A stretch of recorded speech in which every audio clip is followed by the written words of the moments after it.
President, but I just want to wish everybody a happy new year because it's a new year and it rained a little bit before this meeting, so there you go. With that said, if we could all please stand for the Pledge of Allegiance. I pledge allegiance to the flag of the United States of America and to the republic for which it stands, one nation, under God, indivisible, with liberty and justice for all. You need to bang your gavel to start it. I don't know if that matters. So we're gonna go, I didn't do the gavel, I just used my voice, I think it was loud enough, better than the gavel. Anyway, roll call, all board members are represented here. So we'll go from there. Approval of the agenda. Before we do that, I have a little housekeeping to do. I'm going to move action item B, Dave Hetty, and the presentation of public comment, two public comments of participation, except I'm giving that person a longer time because it's a presentation. When you do public comment, we usually, we allow 3 minutes per person. And it's very difficult for me to stop people from talking because I feel I'm being rude. But the reality is, we'll only give 3 minutes and I'll talk to you about that. So can I have a motion to approve the agenda as stated with the change? I make a motion to approve as stated. And I'll second it. Okay, all those in favor? Aye. Aye. Okay, unanimous. Public participation. So in public participation, we'd like you to go up to the podium to speak. And I think the button should be on there. We'll check and then we'll go from there. So the first person that I have that would like to talk tonight is Jack Kriz. If you want to go up to the podium? No, I wouldn't. No. You don't want to? Okay, so you skip. It was kind of a placeholder. Okay. Then Renee Dolphin, and when you go up to the podium, if anybody does this, if you could give your name and address, we'd appreciate that. So, Renee, thank you.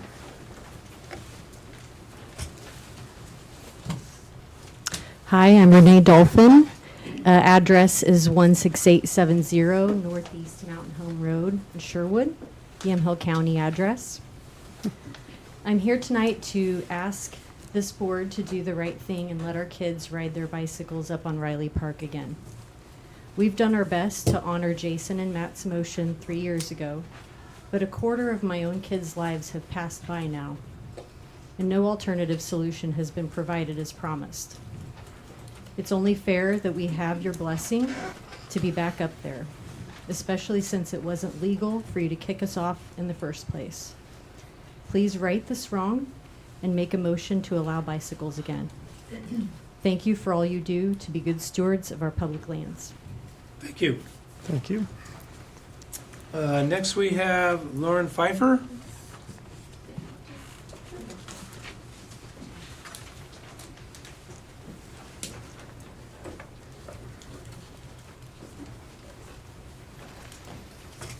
Good evening, Lauren Pfeiffer, 17430 Parrot Mountain Road.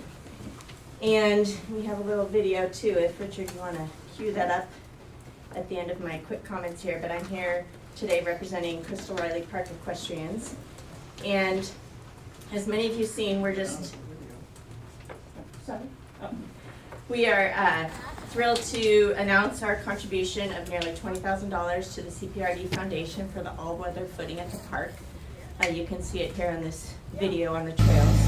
It's been wonderful to see the park bustling with activity throughout the winter, with hikers, dog walkers, children, and horses all enjoying the mud-free trails.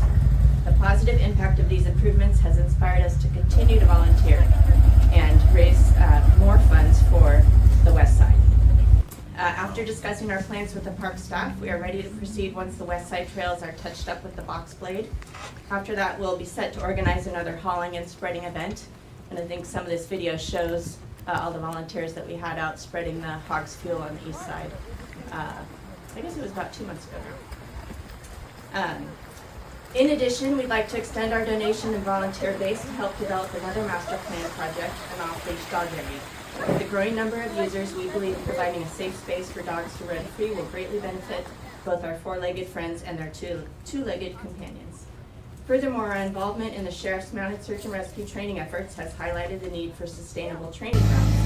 We believe the park is an ideal venue to support the local sheriff's departments in their rescue training, enhancing the safety of this vast area in case of emergencies. Lastly, we wanted to share some fun snippets from our volunteer day and the trails from January 2026 for those who haven't seen the impressive improvements. And I hope a lot of you have been out there. It's really been amazing to have that Hogs Fuel on the east side. It's all dry, and we've seen just a huge number of new faces, and the parking lot is always packed with a lot of people enjoying the trails, even after the big rain that we had right before Christmas. Thank you. Thank you. Thank you. Awesome work. His last name. Okay. Next, we have Ryan Reinhofer. Lauren Good did it for me, we're good. She covered you, huh? She did. All right. Okay, I think everyone, that's what we have for public participation. Next, we do have a presentation from Newburgh resident David Hetty, and you're up. Thank you. If you give your name and address, we appreciate it. Yeah, can you hear me okay? Yeah, my name is David Hetty, and I am over by the high school. I'm at Jody Court here in Newburgh, 2317. So if you can go to the next slide, please. So riding bikes has been a big part of my life and a big part of my family's life. So I think it's important for us because it's how we connect as a family, being out in nature, being together. Also built a lot of community out riding as we do when we get outside together, whether it's hiking or riding horses. It's a way, I think, also that I'm rejuvenated, and I think maybe others have found that as well. I am here sharing thoughts that I've put together myself, but I'm also, there's a lot of cyclists here in town that I've connected with over the last couple of years. And so these are my thoughts, but they're also, I think, representative of a lot of the discussions that I've been having with local cyclists. Next slide, please. So trails and riding bikes are also a significant part of the Newburgh-Dundee community as well. And so, as you can see in this slide, in 2023, CPRD Community Trails Survey put together this survey. 87% of citizens indicated that trails were important to them. So trails got a lot of love in that survey. Next slide. Also, in that same survey, 81% of citizens indicated that they support the development of more trails. So there's lots of trails, but let's have more. People are hungry for being outside and spending time on trails. Next slide. In the same survey, citizens indicated how they use the trails. 92% said that they hike.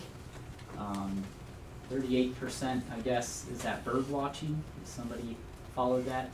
24% indicated that they use it for running. 20% cycling.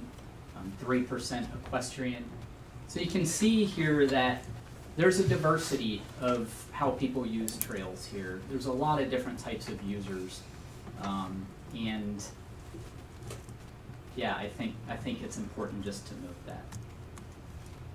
Next slide, the current state. So the survey asked, at what level do you agree with the statement that the variety of trails is adequate? Over half of bicyclists disagreed with this statement. I think this is back when there actually was some limited access to trails. Out of all the groups surveyed, the group that was most dissatisfied with access to trails were bicyclists. Next slide. In the 2025 community input survey that was just done by CPRD, it included some important considerations regarding cyclists or people that want to use trails for cycling here in town. The executive summary stated that high levels of frustration by the mountain biking community regarding loss of trail access and a failure to replace this recreational option within the district in a timely manner. Additionally, close to 70% of respondents indicated that additional soft service bike trails are either very or somewhat important. So I'll just quickly, I've been through this before with the Trails Committee, and I know Matt was here for that. But improved livability, these are all aspects of why I think trails are really important. And it's really one of the reasons, or one of the criteria when I was looking for a place to raise my family. One of the things I looked at was access to trails, and specifically being able to ride bicycles on those trails. So improved livability, it definitely has an impact to the local economy, as we see with other recreational activities. It promotes healthier citizens, family togetherness, enjoyment of nature, and it's, you know, with so many children and youth struggling to get outside, with all of the draw to screens and that whole lifestyle, it's so important for youth to be able to have a myriad of ways to get outside and use outdoor spaces. Next slide. So, Riley Park, as I understand, about 325 acres, had, when I moved here over 5 years ago, split use trails. It checked the box for trail access. The entire park was open for hikers. Approximately 2/3 of the trails were for equestrian use, and approximately 1/3 for bicycling use. However, 2 years ago, the CPRD board voted to ban access of riding bicycles on those trails. So from 2014, we can stay here on this slide, to 2023, bike trails were available at Riley Park. Again, a couple years ago, we lost access to trails here in Newburgh. It was promised to do the work to secure some trails, and I know a lot of work has gone into that, and I just want to say thank you. Specifically, Jason, I know you've worked super hard on that. We've had many conversations. I know you've been a bug in the ear of staff, and just want to say I appreciate all the work that's gone into it. I know many others probably have been involved with that as well. And you know, I come here, I realize this has been a contentious subject here in Newburgh. And there's a lot of emotions that are pulled up when this conversation happens. And I want to say clearly that I come here this evening not to try to take something away from people. I really believe, and that's what it felt like a couple years ago when I was in this room and the trails were taken away for bicycle access. And that's not why I'm here. I truly believe if we collaborate and work together that we can find a win-win solution that works for all users. It's been figured out in many, many places, and I think we have the ability and the capacity and the goodwill to figure it out here too. Next slide. So with the loss of Riley trails, which is indicated by that little red dot there, whatever you call that, remaining options are 30 to 45 minutes away.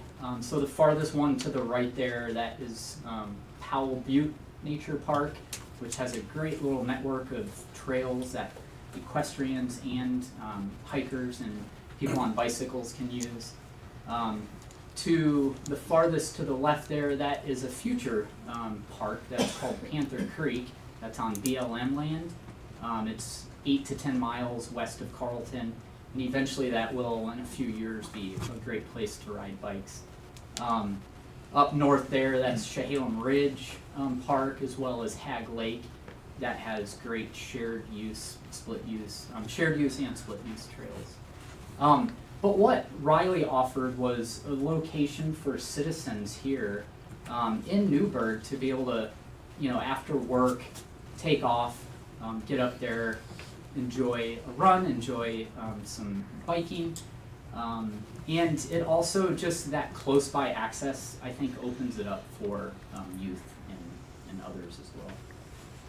Next slide. I'll try to speed up a little bit. So mountain biking, I think when you hear the term mountain biking, people have different ideas of what that is. On one side, there's more kind of extreme downhill type cycling, and I think it does conjure up that term, ideas like that. And that really isn't the type of cycling that most folks do, and that I don't do that type of cycling, especially being 46 years old. Don't want to break bones. But it's more riding on soft surface trails off-road, which is more like what you see on the right-hand side and what cycling with my family has looked like over the years. And these sort of more gradual unpaved trails, I think, is what most folks are interested in. Next slide. So just types of bicycle trails. There's paved separated paths, like the Bank Vernonia Trail, Banks Vernonia Trail. There's recreational nature trails, which is more what I'm talking about that we had at Riley. Technical skills and pump track, obstacles, BMX type cycling. Ewing Young has a great BMX track that I think falls into that category. And then there's, again, more the downhill mountain biking trails that you get at places like Sandy Ridge, which is out towards Mount Hood, that have, banked turns and rock gardens and jumps and that obstacles and that sort of thing. So there's a range of trails. The next slide, I'm not going to go into this, but the International Mountain Bike Association has a really good outline of the different difficulties of trail. And I think this recreational nature cycling falls more into the green, easy trails that are average grade of less than 5%, or the blue moderate trails, which are average grade of less than 10%. That's more in that area of what I think would fit in our district. Next slide. So we were asked, a few cyclists through the direction of the Trails Committee and the board said, hey, and I think it was after the Riley Park trails were banned to bicycles, what makes a good bike trail? And so we came up with this criteria and communicated it back, and I believe this has been what some of the conversation has been, is exploring other spaces. So adequate parking and bathrooms, signage is really, really key to make sure there's as little user conflict as possible. At least 4 miles of trails in some sort of stacked loop system, so you can have variety going in and out of trees, and some single track, some double track, or whatever. Some cumulative climbing of at least 400 feet, a mix of natural native trail surface, mixed vegetation I mentioned, and then again what I was referencing, some mixed difficulty according to that IMBA criteria. Next slide. So I want to now turn back to Riley Park, and I want to look a little bit at the timeline of what has happened there. I'm not going to review completely what has happened there, but just a few of the highlights based on what I was able to review in some documents. If you want to look at some of these source documents, they were included, of course, in the board packet, but they're also, for others, you can view them at rileypark.org. If you scroll down, there's a link to these files. So, yeah, please take a look at these at yourself. This is what I drew from these documents. So in the 2013 negotiations between the Crystal Riley Foundation and CPRD, there was no request from the foundation related to equestrian use of the property or exclusion of bicycles from the park in the future. In those negotiations, CPRD communicated that their mission is, quote, to provide recreational opportunities for the citizens of Yamhill County, and they could not agree to specific requests for activities that will take place. Although they did agree that the property would be protected from residential and commercial development, excluding CPRD revenue generating activities. In the lease and purchase agreement of 2014, use was not limited to equestrians and bicycles are not prohibited. In the 2016 environmental site analysis, the development of mountain biking trails is specifically listed as a CPRD goal and a next step for the park. If the park was to be equestrian only, mountain biking definitely wouldn't have been listed here in this site analysis and goals of CPRD. The conditional use permit in 2016 stated, quote, use of the property as a day use park will provide a venue for hiking, mountain biking, and horseback riding.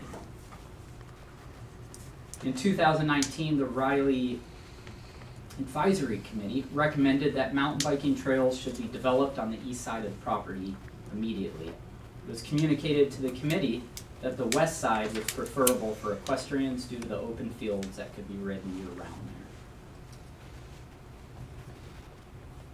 there. Next slide. All of these events took place in 2023.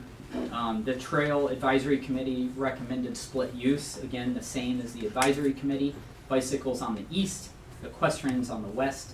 The CPRD board passed this recommendation unanimously on January 26, 2023. The Riley Park open house gathered from a public meeting. It led to the development of 3 alternative master plan maps, which each included mountain biking trails. The master planning focus group recommends split use with bikes on the east side and equestrians on the west. This was the 3rd time from different groups that same proposal was recommended. And during the September CPRD board meeting, a motion by Jason Fields led to the banning of access of bicycles from the park and the removal of bicycles in the master plan. So the current status of trails within the district, the master plan calls for them. We had them from 2014 to 23, access at Riley. We lost access in 2023. Replacement trails were promised, and I know a lot of work has gone into that, and the solution is, they've tried to find a solution, and there hasn't been one yet. Nothing's been made available. So my request this evening to you all is first that you would provide permanent access for people to ride bicycles on the east side trails at Riley Park as soon as the trails are usable, so no later than May 1st. I think that historically has been when they open back up, based on drainage and that sort of thing, mud. Also would request that you update the Riley master plan to include bicycle trails as initially proposed in the master plan, those first versions that came out. Second, I just want to present a few ideas.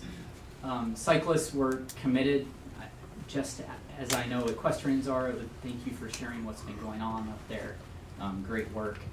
But we want to create a working group comprised of all user groups, probably not just at Riley, but across, all looking at trails across the district. But how can we recreate together effectively up at Riley Park? Things like signage, and how do we negotiate conflict? How do we make sure when we see people using trails that they're not supposed to, how do we work through that? Long-term planning and that sort of thing. And we also would like to continue working with the board on expanded opportunities. So not just looking at Riley, but what else can we do to be supportive of cycling here in our district. Finally is just a map of what that looked like. The east side, you can see the teal blue is where we're recommending and requesting access to trails. This was in the master plan one of those three options I mentioned. And that's it. Yeah, open to any questions or thoughts, or I don't know how much time we have. Thank you very much. Thank you. Thanks. What we're going to do concerning this situation or this request is it will be on the February action, as a February action item. That'll give the community time to know that it's going to be an action item on our agenda. I want to make sure that everyone has plenty of time to think about it, discuss it, Yeah. and hopefully we can work through it. Yep. So that will be coming in February. Thank you for your presentation, appreciate it. Okay. So should I come back for any questions or not? I think that we may have questions at the time of the meeting in February. Okay. I think that would be a good place to do it. Do you have any comments? Yeah, could we clarify how you might like us to create the agenda item? Would you like it in the form of a work session? Would it be just basically a board deliberation and discussion? Is there staff research that you Would it want be- us to do to prepare for it? I'd like you to do staff research. What would you like us to provide to the board, I guess is my question. Your thoughts, you've done the homework. But the thing is that what we'll do is come back and the board will discuss it and make a decision Okay. at that meeting. Okay. I don't want to belabor this or stretch it out. I want to take care of it. Thank you, though. Appreciate it. Okay, we're done with public comment. And next we have approval of the consent agenda. Can I have someone make a motion, please? I'll make the motion to approve the consent agenda. I'll second. Okay, any discussion? All those in favor? Aye. It's unanimous. And then, next, I just want to bring up something that I think is so important to this park district, from the folks that have worked on the trails and everything else, is people that come and volunteer their time to help this park district to be better. I think that that says a lot. This board, we're all volunteers, but we were volunteers to try to make our community better. And with that said, the next item on our agenda is going to be people that have volunteered that would like to serve on our budget committee. And so, do you have anything you want to add, Clay, or do you want me to go through the different names? I'd suggest going through the different names. If the board has questions for us, let us know. Kat has been the one leading kind of the publication of the vacancies and was managing those and processing for the board. Okay, I know that we have 4 people that applied, and we have 2 positions, and one is to fill a position that you got elected to the board, so you don't have to, you're on the budget committee anyway voluntarily. Can't get away from it. But we have to fill that partial commission position, and then we have a full position open. So we have kind of 2 positions. So we've had 4 people: Nicole Drew, Gabriel Kleinman, Michael Kringlin, and Jared Jackson. Are any of those folks here? Mike was here. Okay, would you like to say anything at this time? I'll give you a time to say something, and why you like, you just have to go up to the podium. Could I So ask Michael, a I'll let you go first. quick question? And no, go ahead, yes. Could I was just curious, and Kat may know, when you guys sent out the opportunity to apply, was there any message like, please try to come in person, or was there any verbiage related to that? Yes, that was included on the application. It was not required, but it Sure, was sure. encouraged. Okay, thank you. Okay, Michael. I got power, I guess. So, just for a little background, I'm a retired business banker, worked with very large corporations and some medium-sized corporations, education, MBA, financial statement analysis, and budget review background was a good part of my job. When people came to me to get a loan, they would often bring their budgets as part of the process and historical data, and we'd analyze it to see if, and try to get the assumptions behind their growth goals if it seems significantly different than the historical past. So anyway, that's kind of my background. A number of you know me because I participated as a spokesperson for the Pickleball Advisory Committee. I had the opportunity to meet with the past superintendent as well as Casey as we developed pickleball in the community. And basically, I'm a numbers guy, and I'm offering my time and willing to serve. Thank you. Thank you. Okay, Nicole?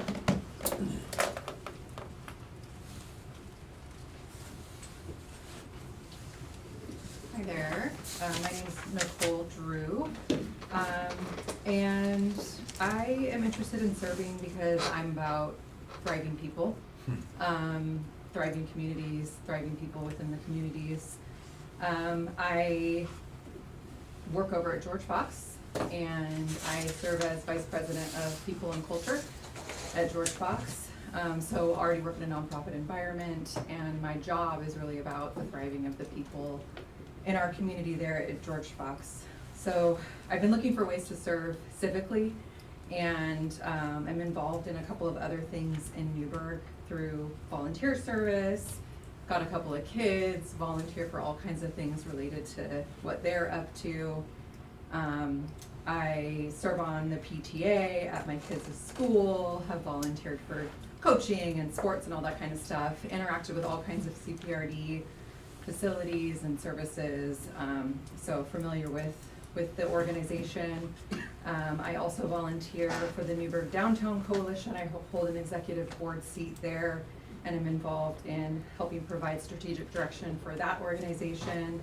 And I'm just looking forward to engaging civically as I continue to live, work, and hopefully thrive here in Newburgh. So that is a little bit about me. Thank you. Nice, thank Yeah, you. thank you very much. So, board discussion? Yeah, I have held the same thought every time we've ever had an opportunity for somebody to join, and I think there's nothing more than being here, okay? If you want to actually be part of the process and you actually show up, that means you actually want to be here. And if we only have 2 openings and we only have 2 people that showed up, you're in, as far as I'm concerned. So, as long as the rest of the board agrees, but that's my position. You good? Yeah, I mean, I had a couple of names that stood out to me, one of which is here, but didn't seem like there were any red flags from anybody. So the fact that 2 showed up, I would agree with Jason. I think that's kind of the deal maker for me. So, unless anybody else has extra thoughts. Yeah, I did just want to mention the other 2 folks. Sure, yeah. Um, Of course, people are just to- working and busy. They can't always show up. Well, basically, I mean, both of them, I know that Jared Jackson had applied last year, That's right. so just to give you the heads up. And then Gabriel, I mean, I thought she had a lot of great things to say. But with that said, I have one question of Clay. There's 2 positions here available. One is kind of a finish out a term, and the other one is a full term. So how are we going to negotiate that with the 2 folks that we look at? That is up to you. I'll point out Why don't we ask Well, these guys? I was gonna say, in the application for both of the 2 that are here today, they have both filled out willingness to serve on either of those spots. There we go. So you could flip a Okay. coin, you could speak with them, you could do lots of different things, but it's Arm at their wrestle? board's discretion. Arm wrestle? So to begin with, does anyone want to make a motion on, Yeah, I'll make a motion to appoint Nicole Drew to the full 3-year term ending in January 29, and a motion to appoint Mike Kringland to the term that is existing, ending in January of 28. And I'll second it. discussion? Is that one motion? Does that count as one motion? Okay, just want to make sure. Discussion?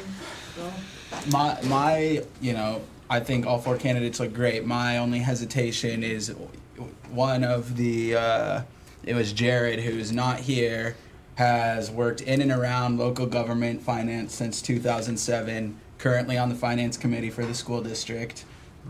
Those are great resume points. And like I said, I think all 4 people who applied will make great candidates. Appreciate the volunteerism, but just don't know if we want to overlook that. I had a yes on Jared, but he's not here. It's true. He was So- my. Sorry, Jared. Okay, there's a motion on the Yeah. floor. I think I'm good. We can just vote. Okay, Roll call vote. could you read the motion for us, please? Motion to appoint to the Budget Committee. We have Nicole Drew to the full 3-year term, January 22nd, 2026 through January 2029, and to appoint Mike Kringlin to the completion of the term is vacated by Board Member Brandon Slider, January 22nd, 2026 through January 2028. Thank you. Could I have a roll call vote on that then, please? Jason Fields, yay. Nick Conan, nay. Jim McMaster, yes? Matt Smith. Matt Smith, yes. Brandon Slider, yes. Okay, Motion well, carries 4-1. welcome. And further information will come from Kat or from Clay, and you'll get dizzy reading all those numbers. You guys know how much this pays, right? Thank you so much for coming, appreciate it. Okay. We have an update on the golf course clubhouse feasibility study. Does our superintendent have anything to say, or? We have two people from our consultant team here, so we have Michael Bond as well as Jerry Johnson. Okay, sorry, I didn't actually check that, I was just trying to get it from memory. But they'll be providing a presentation. This is very similar to the presentations that have been provided to the Golf Course Clubhouse Citizen Advisory Committee the other week, as well as during the community information session that was provided at the golf course. Although a couple of things, the golf course was less a presentation, we present, you ask us questions, and more of a drop-in format. The content was very similar. And then what we're seeing here too also has some additional information that was not shared previously with either of those events from the economic side of things. And so that's why we've got Jerry here with us today too, which I think is a great supplement for your board. And with that, I'll hand it over to Michael and Jerry. Thank you so much, guys, appreciate it. Hello, I'm Michael Bond. I'm an architect with the YA Group. My address, 17222 Southwest Green Heron Drive in Sherwood. So this is a draft of our concept design deliverable. So the RFP asked us to kind of work in 3 basic phases. There was the early design work that we did. There was sort of background information gathering that completed in December. We then started this concept design phase where we're starting to gel some of our ideas around the clubhouse and the associated amenities that could be considered for the Chehalem Glen property as a whole, not just the clubhouse building. And then when we conclude this around the first week of February, we'll move into the design development phase, which was in the RFP, where we'll sort of take one of the designs. We're tracking 3 designs for this concept phase. We'll, along with staff and probably the board, will narrow these 3 to a single scheme that will advance into this design development phase. So this is a draft of what we'll deliver in the first week of February to CPRD staff. We've got like 24 slides. Some will go fast, some maybe not as fast, but I just wanted to take a temperature of the board. I think it's really important for this board to have as much information as possible to make the proper decision. Okay. We don't want to belabor all the numbers, Yeah. but what you feel is important. Yeah, that's not all numbers. I brought the pictures and Jerry brought the numbers. Well, we like pictures. All right, I'm hearing full presentation. Yeah, I won't go too slow, but, so this is our schedule. The box indicates where we are in the concept design phase, where that blue shaded area you see is tonight's meeting, and by the end of the first week in February, we should be presenting this concept design phase, and then everything below that box is the design development phase. Okay, next slide.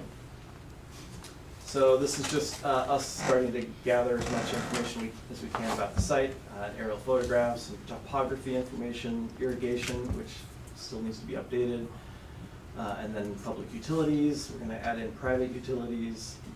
These are all things that will influence where the clubhouse goes and how expensive it'll be to build it in that location, or any of the facilities we'll talk about here, based on cost of construction to, say, connect to city sewer or to get potable water.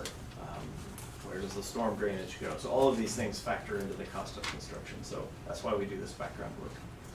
Next slide. This next series of slides is kind of a snapshot of the siting options that we explored, and this is by far not, this is maybe, I don't know, less than 25% of what we looked at. Those three boxes you see, the red one is the cart barn, the brown one in the middle is the clubhouse itself, and then that orange box is the events pavilion, which currently is that white tent you can see sitting just above the orange box. So those are the three sort of new facilities that we're trying to locate on the site. So this was what we called site plan A. We ran out of letters when we were doing the early work, so these were sort of re-lettered. We can go through these fairly quickly, Richard. So site plan A, site plan B, this is, site plan B has the cart barn back by the road with the clubhouse and the event pavilion starting to creep forward and get up onto the current practice green, which is a nice elevated location for views. Next one, C. This swaps the cart barn on the other side of the clubhouse and gets it sort of facing the driving range and the putting course. This is pretty much where we are now. We explored some other things, but this is more or less where we came to as the best location. It leaves enough room for additional parking behind it because we have to grow the parking. Next slide. And then there's a couple of versions where we tucked the cart barn underneath the clubhouse to reduce the building's footprint and open up more view angles as you come into the facility. That's pretty much been rejected just because of the additional cost of creating a cart barn underground and all the associated construction and waterproofing and excavation that goes along with that. We've got enough land to do the three buildings, or the three separate footprints, so that's kind of how we're headed. This was maybe, I think it's probably the last one, another one where we took the cart barn underneath the clubhouse. So this is a sketch from our landscape architect that starts to coalesce some of these ideas together. I've numbered a few of the amenities that are elements, I guess. The number one is to cover about half of the driving range so that you can hit balls out of the rain or out of the hot sun, depending on the season. Number two is a relocated putting green because we've got the clubhouse and the parking lot now located where the current putting green is, or chipping green. We need to relocate that now that this is becoming sort of the primary start point for the course. So a new putting green. Number three is the idea of an additional chipping green. Golfers, if you know, you don't want to chip up onto a putting green because it turns a putting green into a very lumpy putting green. So the idea of relocating a new chipping green, which is number three. Number four is the cart barn. Number five is an apron staging area. So when you run tournaments, you can stack up carts out there and have them all staged and ready for the tournament participants to grab the cart and head out. It's also a great landing area when the carts come back at the end of the day so that the staff have a nice place to clean and wash them. And in this case, you'll see it's nowhere near a tee box, which is great when you compare it to our current situation where people are cleaning carts right by the first tee box. It's a stressful enough golf shot to get over that ravine. It's harder to do when you hear a guy cleaning a golf cart right next to you. Let's see, number six is the idea of just creating an event line off the back side of the clubhouse where we can use the back patio as a stage. This is a nice amenity that really adds no additional construction cost, but it could be a great after-hours community asset. Number 7 and 8 are some ideas about where an alternate location to put the cart barn and the staging area, the staging plaza, but I'm pretty sure we've moved away from that. The number 9 is, do we want to do anything more or different with the current putting course? Right now it's a real grass putting course that is fun and nice to play on, but it does have a fair amount of just maintenance that goes along with real grass. And one option could be to replace that with turf that requires very little or no maintenance, but comes with additional cost, or just to further enhance the real grass facility and make it more fun and more interesting and have a greater draw to the community. Number 9 is, that was number 9. Number 10, of course, is just to grow the parking lot. The RFP that we responded to asked us to assume that the course will be 27 holes, so not only are we adding parking stalls for an increased potential food and beverage operation, but we'll have just more golfers on the course. So the idea is that we don't want to have people parking on the side of the road. We really want to give them a proper parking spot. So that's the site plan. We can go to the next slide. So this next series of slides are these 3 options that we're exploring, what we're calling the base program, the mid program, and the full program. So this is the base. The program elements are very similar to what we have in the current clubhouse, but of course it would be a nicer building and a nicer place to spend time, and a different view and all of that. But it doesn't add a lot programmatically. So it's got some amount of grab-and-go food, but maybe we elevate that just a little bit with more offerings, pre-made sandwiches, burritos, maybe warm offerings like paninis or warm sandwiches in addition to the hot dogs that you have now. Then that would just have a small prep kitchen behind it, not too different than what it is now.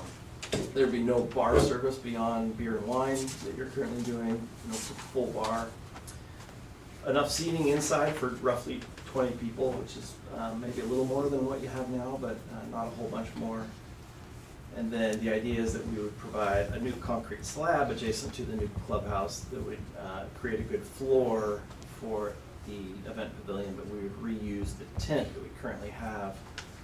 Our understanding is it has another 8 or 10 years of potential useful life in it, so that would just be taking that tent and relocating it adjacent to the clubhouse where it's better suited for tournament interaction, food and beverage. You could come in and out of that prep kitchen if you had catering, that sort of thing. So we can go to the next slide,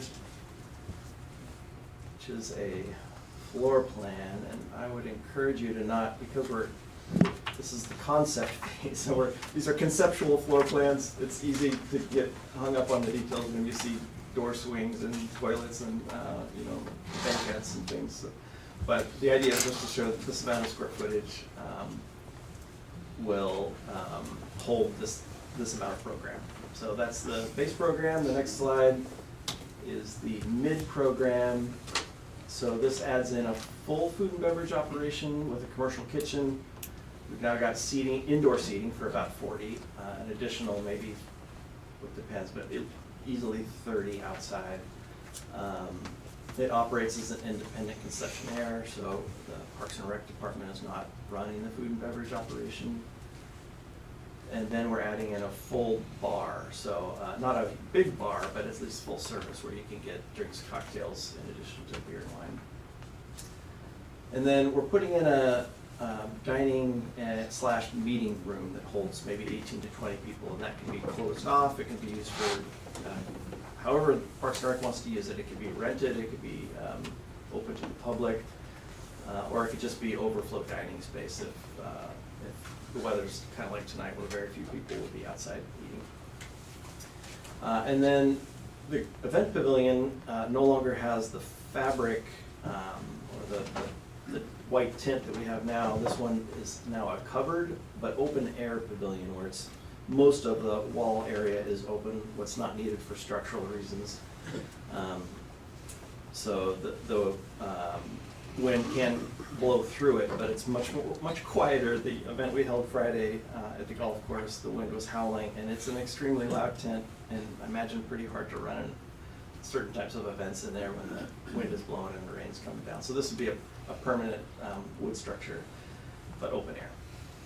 The plan for that on the next slide. So this starts to grow things. The kitchen gets quite a bit bigger. That kitchen would include walk-in coolers and freezers, dish cleaning area, food prep, all of that. You can see the bar now is, in this version, we located it on the exterior wall, which is nice because it creates a possible grab-and-go window, so people making the turn at the golf course could just walk up to that window, grab their food and drink, and head right back out on the course, keep pace of play up, which is important. And then we're showing to the right of the bar, you'll see those kind of thick doors where, I don't know if they'll be accordion style doors or if they would be roll up garage doors or something, but some way to really open up the dining room to that covered porch out front on the days or months that are favorable for that. The meeting room, as you come in the top, which is the main entry from the parking lot, the meeting room is on the right, and the pro shop and offices are on the left. Next slide. And this is the full program, and it's not terribly different, but it adds in more indoor seating. I think I still have that number at 40, but if you look in the fine print, I think I raised it up. It has the same private dining.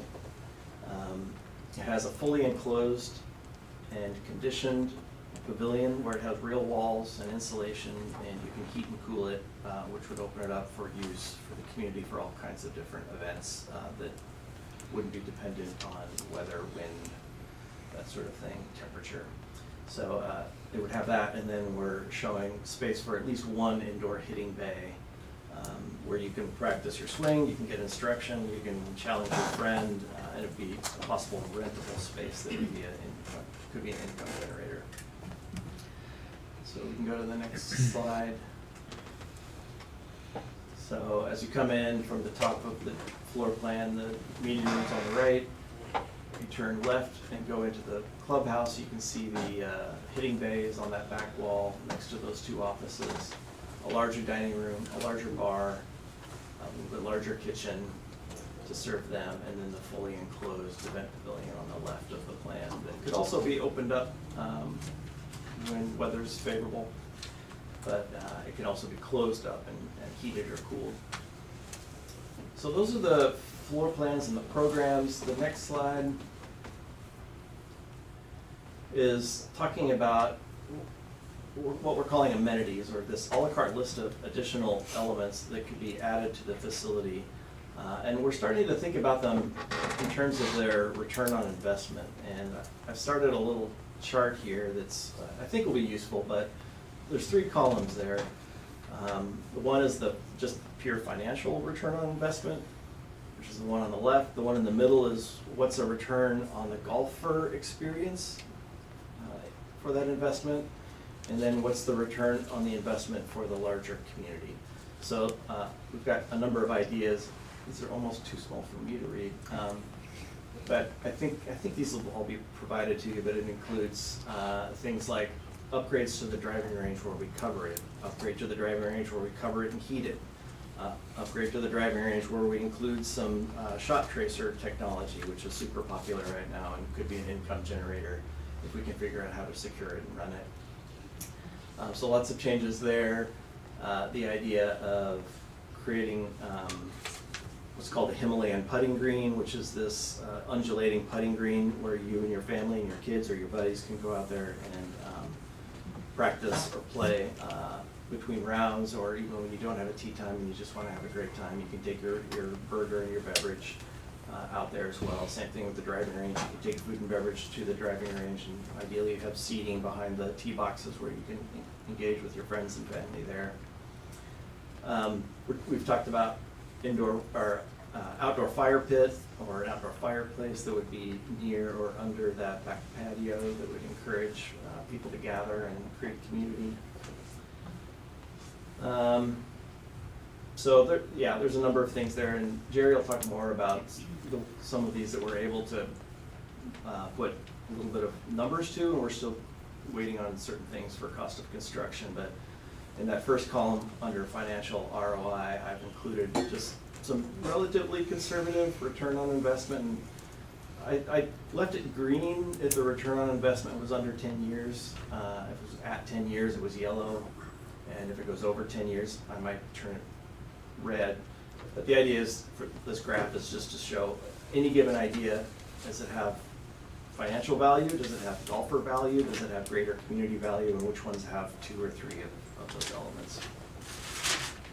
Next slide. So I'll let Jerry come up and he'll start to talk a little bit about the viability of these amenities, and then he'll have a little more sort of bigger picture information at the end. Then I'll come back later. Thank you.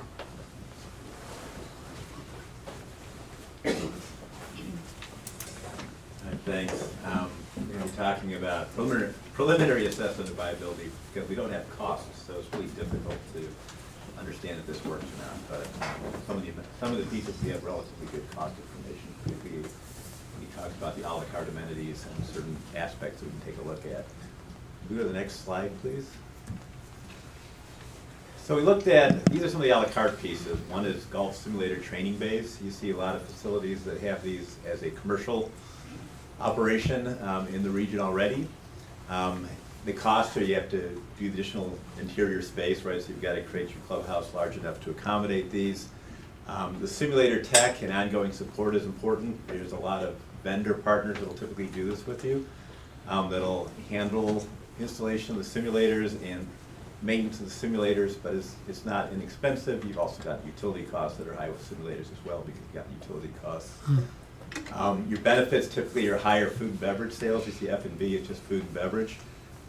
People in simulators, when you'll extend hours, you'll extend the seasonality because you can do it in the winter. Sometimes these things have leagues, and people have different membership types that will utilize these. And while they're sitting there, they'll typically eat and drink. This is going to be negotiated, of course, what the split would be if you've got a concessionaire on a full-service restaurant, how you basically have negotiated your split between food and beverage sales and what percentage you would be pulling off that. It also supports instruction if you want to. I don't know if you guys are working instructors as independent contractors or you're doing them as straight through your thing. Quite often they're independent contractors, but the bays are useful for instructors as well. The financial viability is typically a relatively quick payback, and the vendors will actually finance this on their own with some confidence in it. So it's actually something you sort of can cash flow into. The big issue is you've got to have enough internal space, and you've got to find a way to basically balance this with your other operations and make sure that you're getting the revenue upside. Because the bays themselves, they may lease out for $50 an hour or something of that nature, sometimes higher. But then you've got food and beverage sales above and beyond, and determining what your split of that's going to be is going to be important.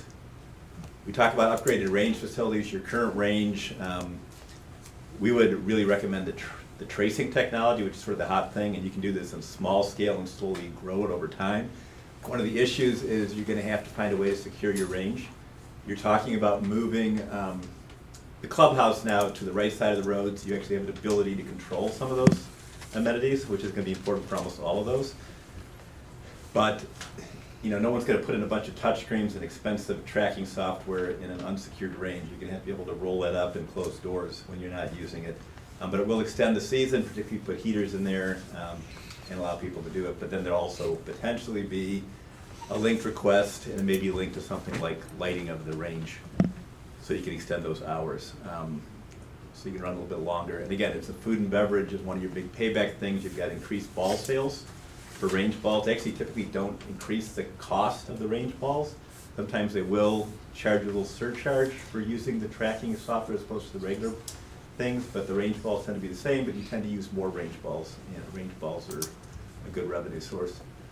It also supports instruction and lengthens the season and hours. Himalayan putting greens, I don't know if you'll do this or not. These are odd. People have gone down to Bandon and you play the punch bowl over Pacific Dunes.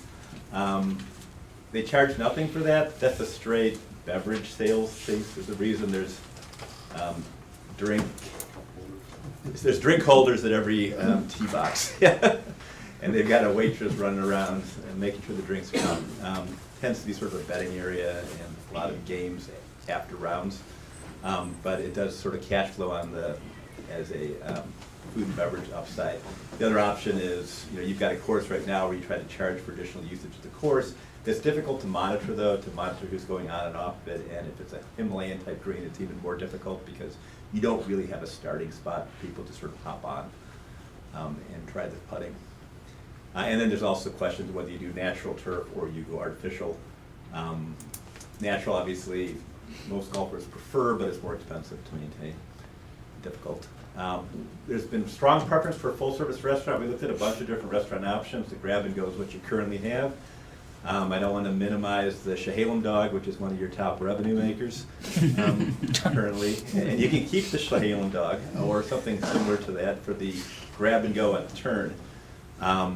But at the same time, getting a full-service restaurant in there, it's not something probably the Parks and Rec wants to get into. It's a very difficult situation. So if you get a concessionaire in there that's strong, it's a difficult site when we take a look at it from a restaurant perspective because you're not central to the location. You can have a beautiful setting, particularly in the summer when you can look out over the golf course, and that outdoor seating would really help.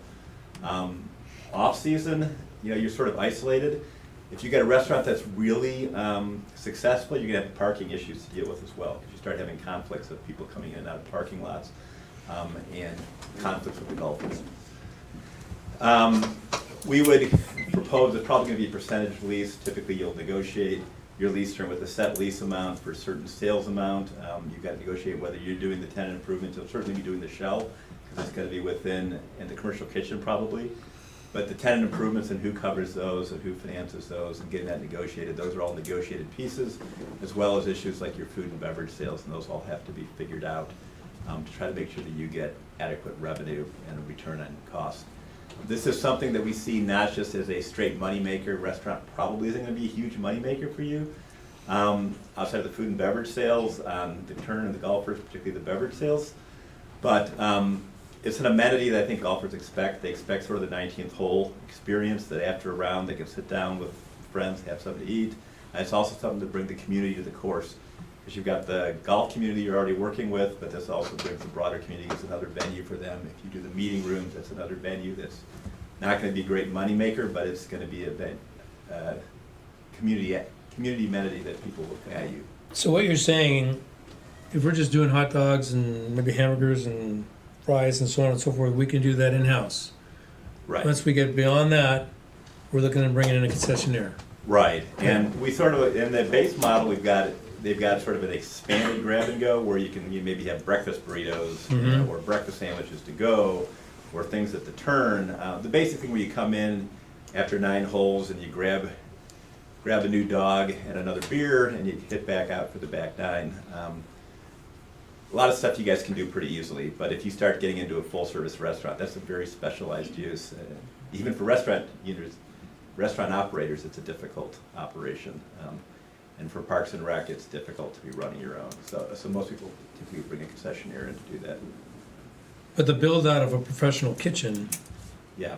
is quite a bit of coin. It's a lot of money, and you have to negotiate with that with your concessionaire. Now, some of them, if it's a really well capitalized one, they may basically take on the financing of the commercial kitchen. Sometimes you'll finance it. Usually there's something included in the lease. So if I've got a 10-year lease term and I'm assuming a $100 per square foot tenant improvement allowance within my lease terms, and I can somehow fit the commercial kitchen in with that, which probably be more than that.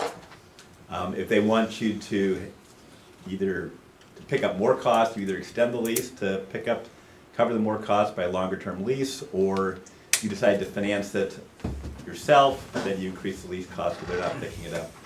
There's lots of ways these to get negotiated. They're very complicated. And so it's hard to know what the actual split of revenue is going to be to get this thing negotiated. I do think you want to get an operator that's well known locally would be really to your advantage, because you're not central. It's going to be hard to find this place. If you look at all the restaurants in town, the centroid of the population density, you're right on the edge. And so someone who has an existing clientele and a draw, and it can be either something even that's complementary to what you've got with the wine industry. You talk brew pubs or other pieces like that, or tasting rooms where people basically have some link. I think over time, this course, particularly if it becomes more marketable with a nicer looking clubhouse, can be a nice amenity to the sort of the wine tourism coming through the region already, to link in, overnight stays at the Allison, but also some rounds of golf, and make this all come together a little bit more and supplement it. I mean, besides serving your local community, which is still the predominant, the bulk of your golf rounds right now is coming from the local community. So we did look at meeting rooms. Again, it's additional interior space. It's a community amenity. There's not a lot of payback to community rooms typically, but sometimes it can be additional seating if you're not using it for the meeting rooms. So I think looking for ways that it's flexible, so I can have breakouts of different room types, and when it's not being used, it actually more seamlessly blends into the seating capacity of the restaurant so that I can utilize it for restaurant seating. The tournament temporary event space, you've already got the tent, outdoor space. That's typically, higher food and beverage again, rounds. You do have some conflict issues. There's this whole issue we've been talking about.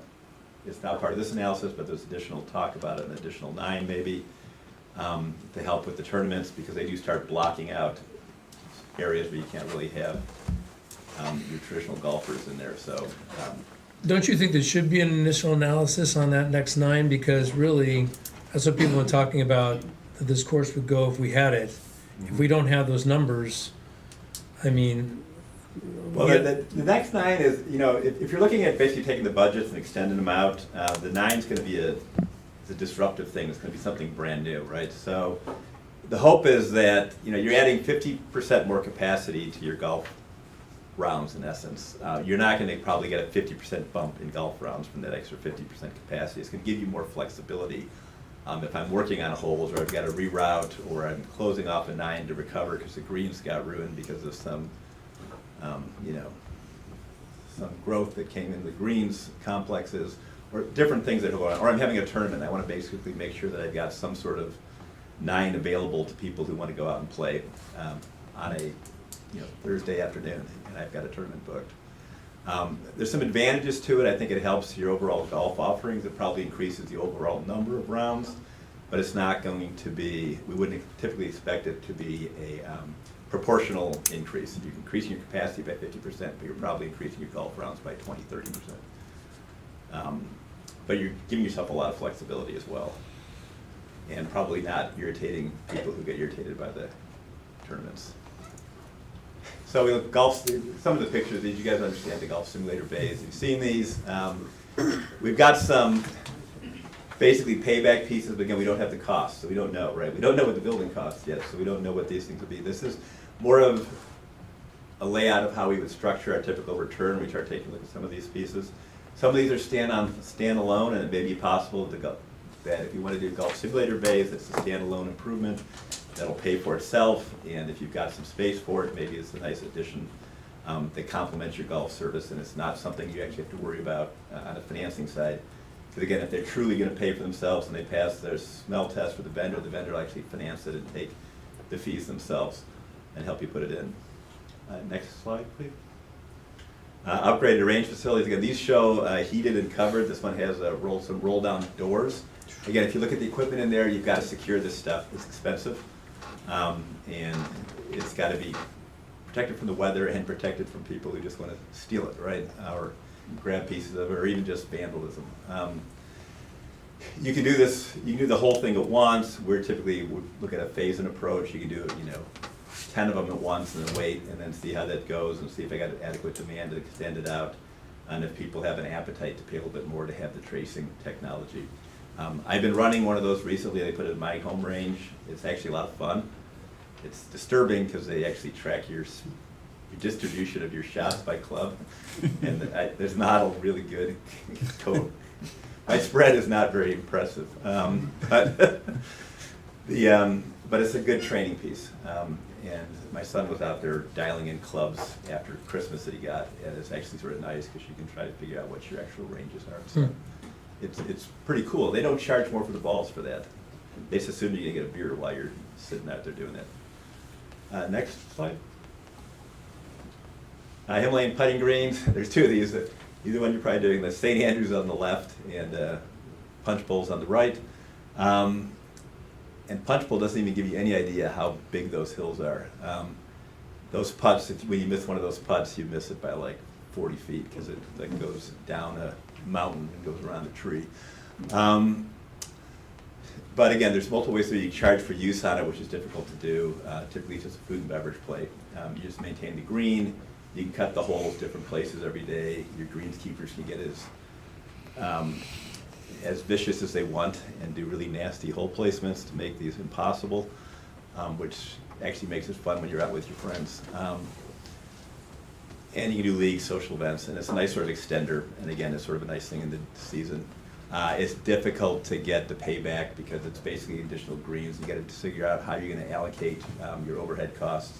Your greenskeeper's going to have to maintain just a big old additional green, and how much their time do you allocate to that to say, here's what my actual cost for that green is. We can get costs for actually building one of these, but maintenance is a little more soft. Next slide. I have another slide. I don't know. Oh, there you go. Something you can't read. I always like to have a slide you can't possibly read. This is from the some of the market analysis to take a look at. Food and beverage. Basically, the grab and go is an absolute minimum.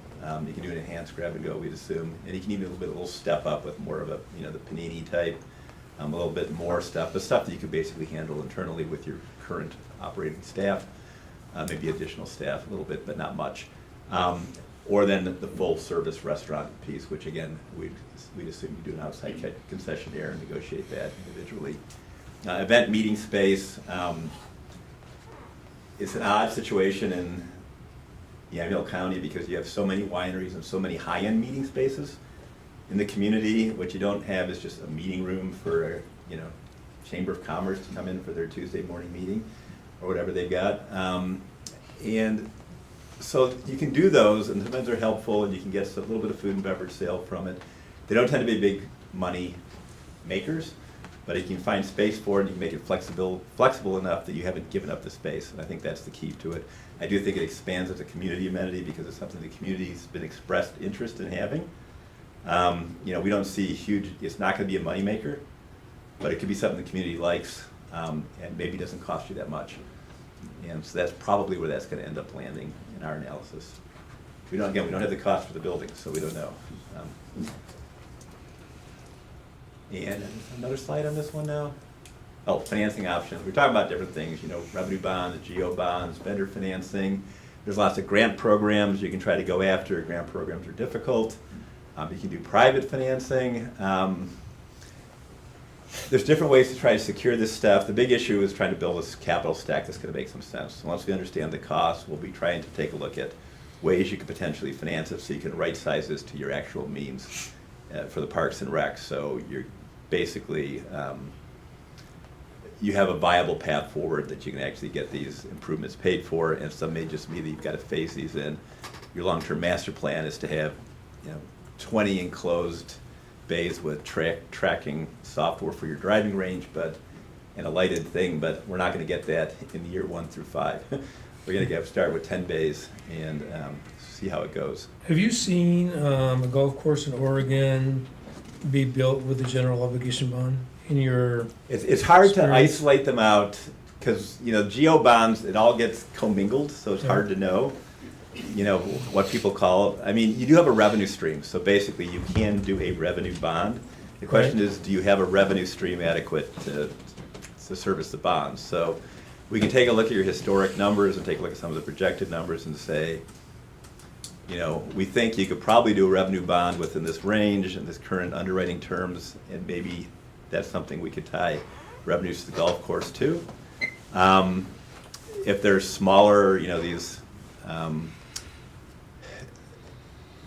a la carte type pieces that, vendor comes in like Top Tracer and just says, look, we'll put in the range facilities for you, and we're just going to give you a licensing fee, and we'll do the maintenance, and you're going to pay us, $4,000 a year for each bay for 10 years, and the equipment's yours at the end of 10. Which they'll do that because they assume you'll need new equipment in year 11. So they're happy to turn it over to you. But there's different ways to finance this. Basically, you can try to do it off cash flow as well. And so it can prove itself, and you can try to do it without taking it in. We throw the GO bonds out because they're out there and people are allowed to do it. That's a political issue. We try not to do politics if we can. Revenue bonds people are usually more comfortable with a little bit because, if you get a revenue stream, you can try to see if you can tie it to something and see what I can do with that. There are also grant programs we're looking into and stuff to see if we can find it. And there's even, non-state grant programs. There's some private golf advocacy groups that even have grant programs. So there's different things you can try to find ways to shake the tree for money. Grants are great, right? Everybody likes free money, but they're hard to predict. Right. And they're not free because they want 50% match on all the grants. Yeah, I asked that question because, we're going to have to figure out how we're going to finance this.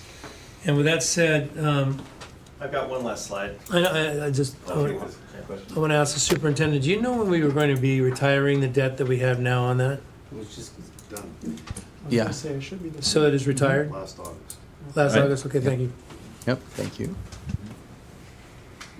Well, if you've taken the capital hit for the golf course installation, which is important, if you look at, we've worked with City of Portland on other golf courses, their biggest problem is the golf course real estate is worth so much. But, they paid for those golf courses 100 years ago, and now it's just all concessionaires.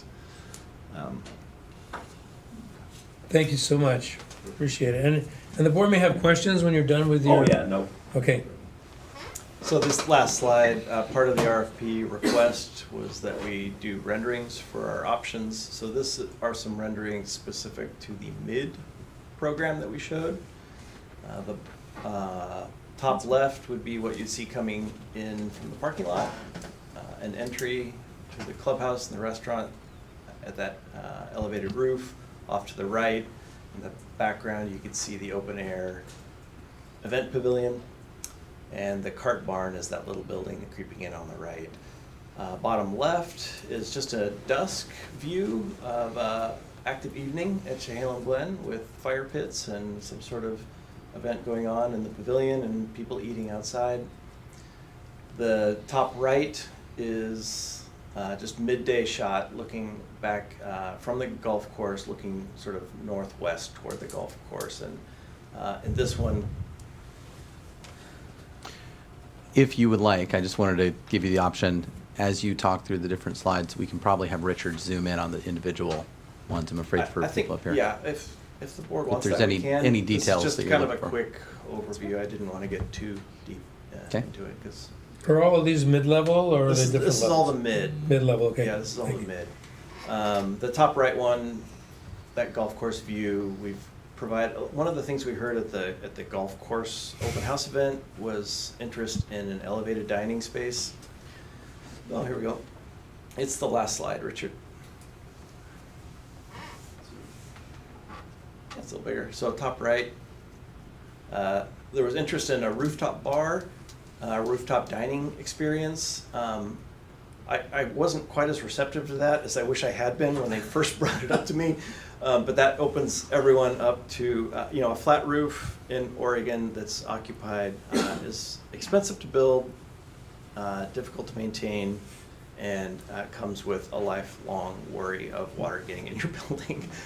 I said basically that to these kind people who are offering great suggestions, and I wish I could take that all back and respond differently. But what we show here is an idea of a covered elevated dining space that would give you the same view or vantage point that you'd have if you were up on the roof of a flat building.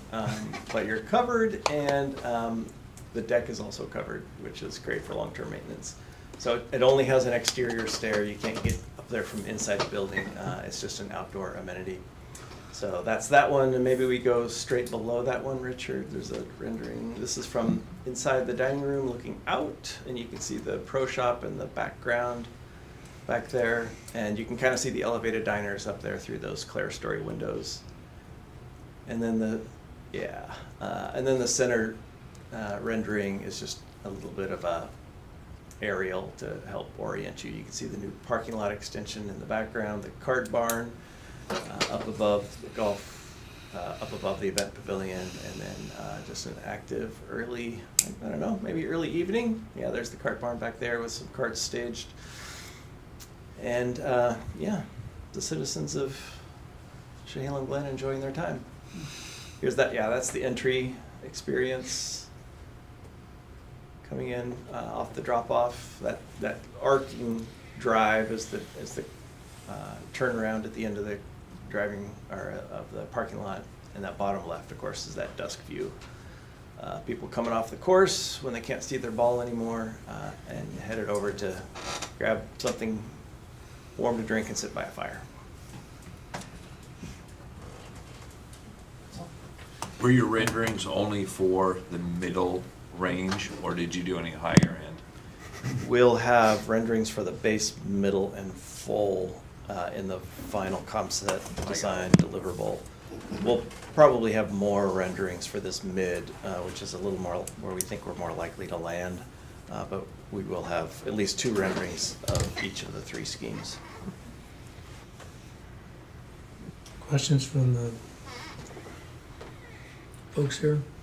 Do you have a dollar figure just for, not an exact, just a, hey, we think it'll cost $9 million, whatever that number is? You got an idea? Yeah, we've got our base drawings and a specification sheet, narrative specification into Walsh Construction right now, and they're gonna provide some, rough order of magnitude pricing for this concept design deliverable in February, early February. So we'll have, rough numbers. They asked me what level of conservatism they want the pricing to be, and I said, it needs to be believable. Don't try to make it look any more attractive than it is. So it'll be a reasonably conservative estimate. They've got contingencies built into it, and they've also built in, I think, 2 years of inflation, assuming a 2028 start date, just so you can kind of see what the numbers would be when you might actually start this, should it be approved or planned to go forward. I think they did a 3.25% per year inflation to 2028 start. So we'll have those numbers back by the time we publish. And at the end of the day, could we build this clubhouse, pay for it with what we have existing as far as what we have on our golf course as far as number of holes? Or will it not make it unless we build the next 9?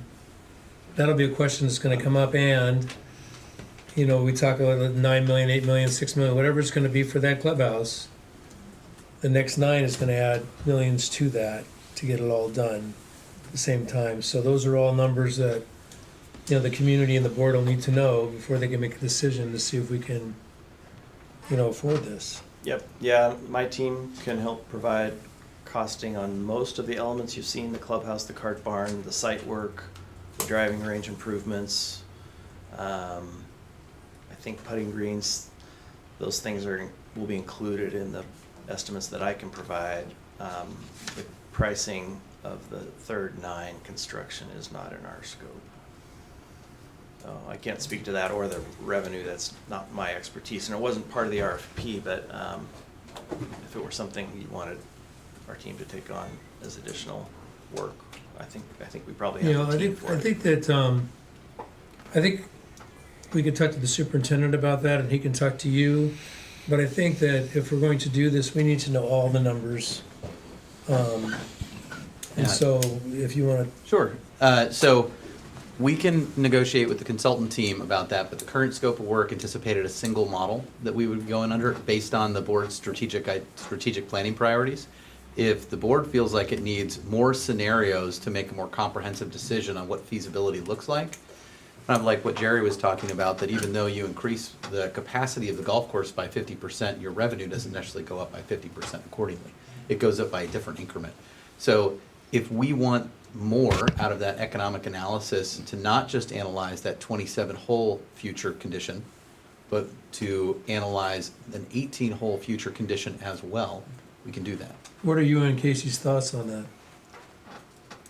That we wanted to keep the scope of work simple as an initial step in conducting an analysis and giving them a certain pathway Mhm. in conducting that analysis, but if the board feels like for making responsible decisions, you need that future, then I'll look at Casey too and let him speak for himself, but we would want that direction from you on this, because it would represent a change order most likely.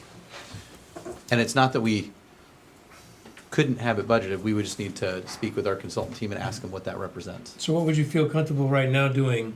Because I know this is going to come up later again. Asking them how much it costs. Okay. And I will tell you, because it's not anticipated, and I think the lump sum, well, we'd have to come back with a pathway, so on what that change order would look like, and we could do that pretty quickly.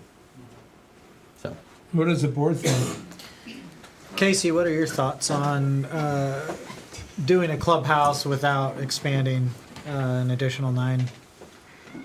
Well, we paid for the 18 holes with the existing clubhouse for about the same or similar amount. It took us 20 years. And like he said, you're not going to increase your revenue more than probably 30% by adding another 9 holes. But your maintenance costs are still going to be, those go up 50%. they're still going to go up 50%, or not 50%, but another 33%, because you're still, it's the same ground, still the same acreage. Farmers do a cost per acre type analysis. So your cost per acre is going to go up by 35%. What's the reason why Don said, look, if we're gonna do this, we have to do the third 9? Because I remember him saying that multiple times. Well, and it has to do with the feasibility study, and they've kind of gone over some of the points there, is that it is kind of out of the way, and it's, you know, yes, the golf course will be available to the public. That was one of Don's general things, is when you have tournaments or when we shut the golf course down for 6 days, when we're airifying, we could have 18 holes open all the time and just work on 9 and not have to shut 18 holes at a time down. So you're going to increase revenue that way. That's 6 days, and it's usually beautiful weather when we're doing it. And the golfers are always going like this. Why are you doing it right now? So you're going to gain some community support by doing that. You're going to retain some golfers, because there isn't any other golf courses around that are 27. They're mostly 18 or 36. And everyone seems to aerate and do those types of things at the same time. Yeah. So if you can be the one that's got a bump or a jump on everything else, then you're probably going to be a little bit busier. I'll also point out that you're avoiding some of the dips associated with those closures. So each day that we're closed, we don't have that 18 holes to do a game. Then that revenue instantly drops. And so if you can flatten that, even though a majority of our golfers are captured audience, where it's mostly our more local and regional golfers, then they get to continue playing those fees. It flattens out that revenue, so that can be a bonus. But the other hazard you run into is if you overbuild it, anticipating that you get extra visitation as part of that, that may or may not happen. Same with the clubhouse. And so there is some risk associated with that, which is why it's important for us to do this feasibility analysis and look at the market analysis associated with it on what it's really going to draw and what revenue centers are really going to match the investment. But what you're saying is we haven't done a feasibility for the third 9 specifically, though. We're not, that's not part of the scope here. It's all speculation based on the operations that we have. And so to the best of our knowledge, I mean, one of the things right now is we don't do as many tournaments as we could. Tournaments maximize things out. You've got a lot of people on the course. If you had a restaurant, you'd be more likely to have that doing what you want it to do and those sorts of things. But we do fewer than we could right now for the sake of making sure that we're not closing the course excessively to the public. So right now we're in the balancing act phase, whereas we could optimize tournaments and those sorts of things. I don't know what the increment of change is, and I don't know if that's something that we can expect from this report.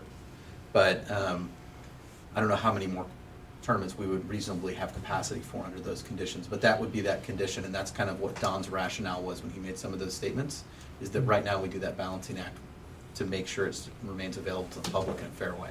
Well, I feel like part of the problem with evaluating this with just the clubhouse is the clubhouse is also going to motivate people to come and play more golf, but also it's going to give a space for tournaments. Currently, there's a number of tournaments that just won't come here because they don't feel like there's an adequate or nice enough space and there's not a restaurant or whatnot. So if we provide that, there's going to be a higher demand for tournaments. But then we're still turning away a bunch of tournaments because we don't have an additional 9 to put golfers on. So but that's all speculative. We've heard a pretty strong opinion on the other side for the last few years that you kind of have to combine these because it's the only thing that's going to make sense from a business standpoint. So for us to make a decision on this, absent that, it feels like we don't have enough data to really make a good business decision. We're happy to look at it, request a change order, see what that additional increment of research would be, and also see what that might impact on the timeline. But the board needs to be prepared that could impact the timeline, and that would substantiate a change order. And that's okay as far as I'm concerned, because I want our taxpayers to understand all of it. If it takes more time, Okay. then it takes more time, but I want to make sure that we do this right.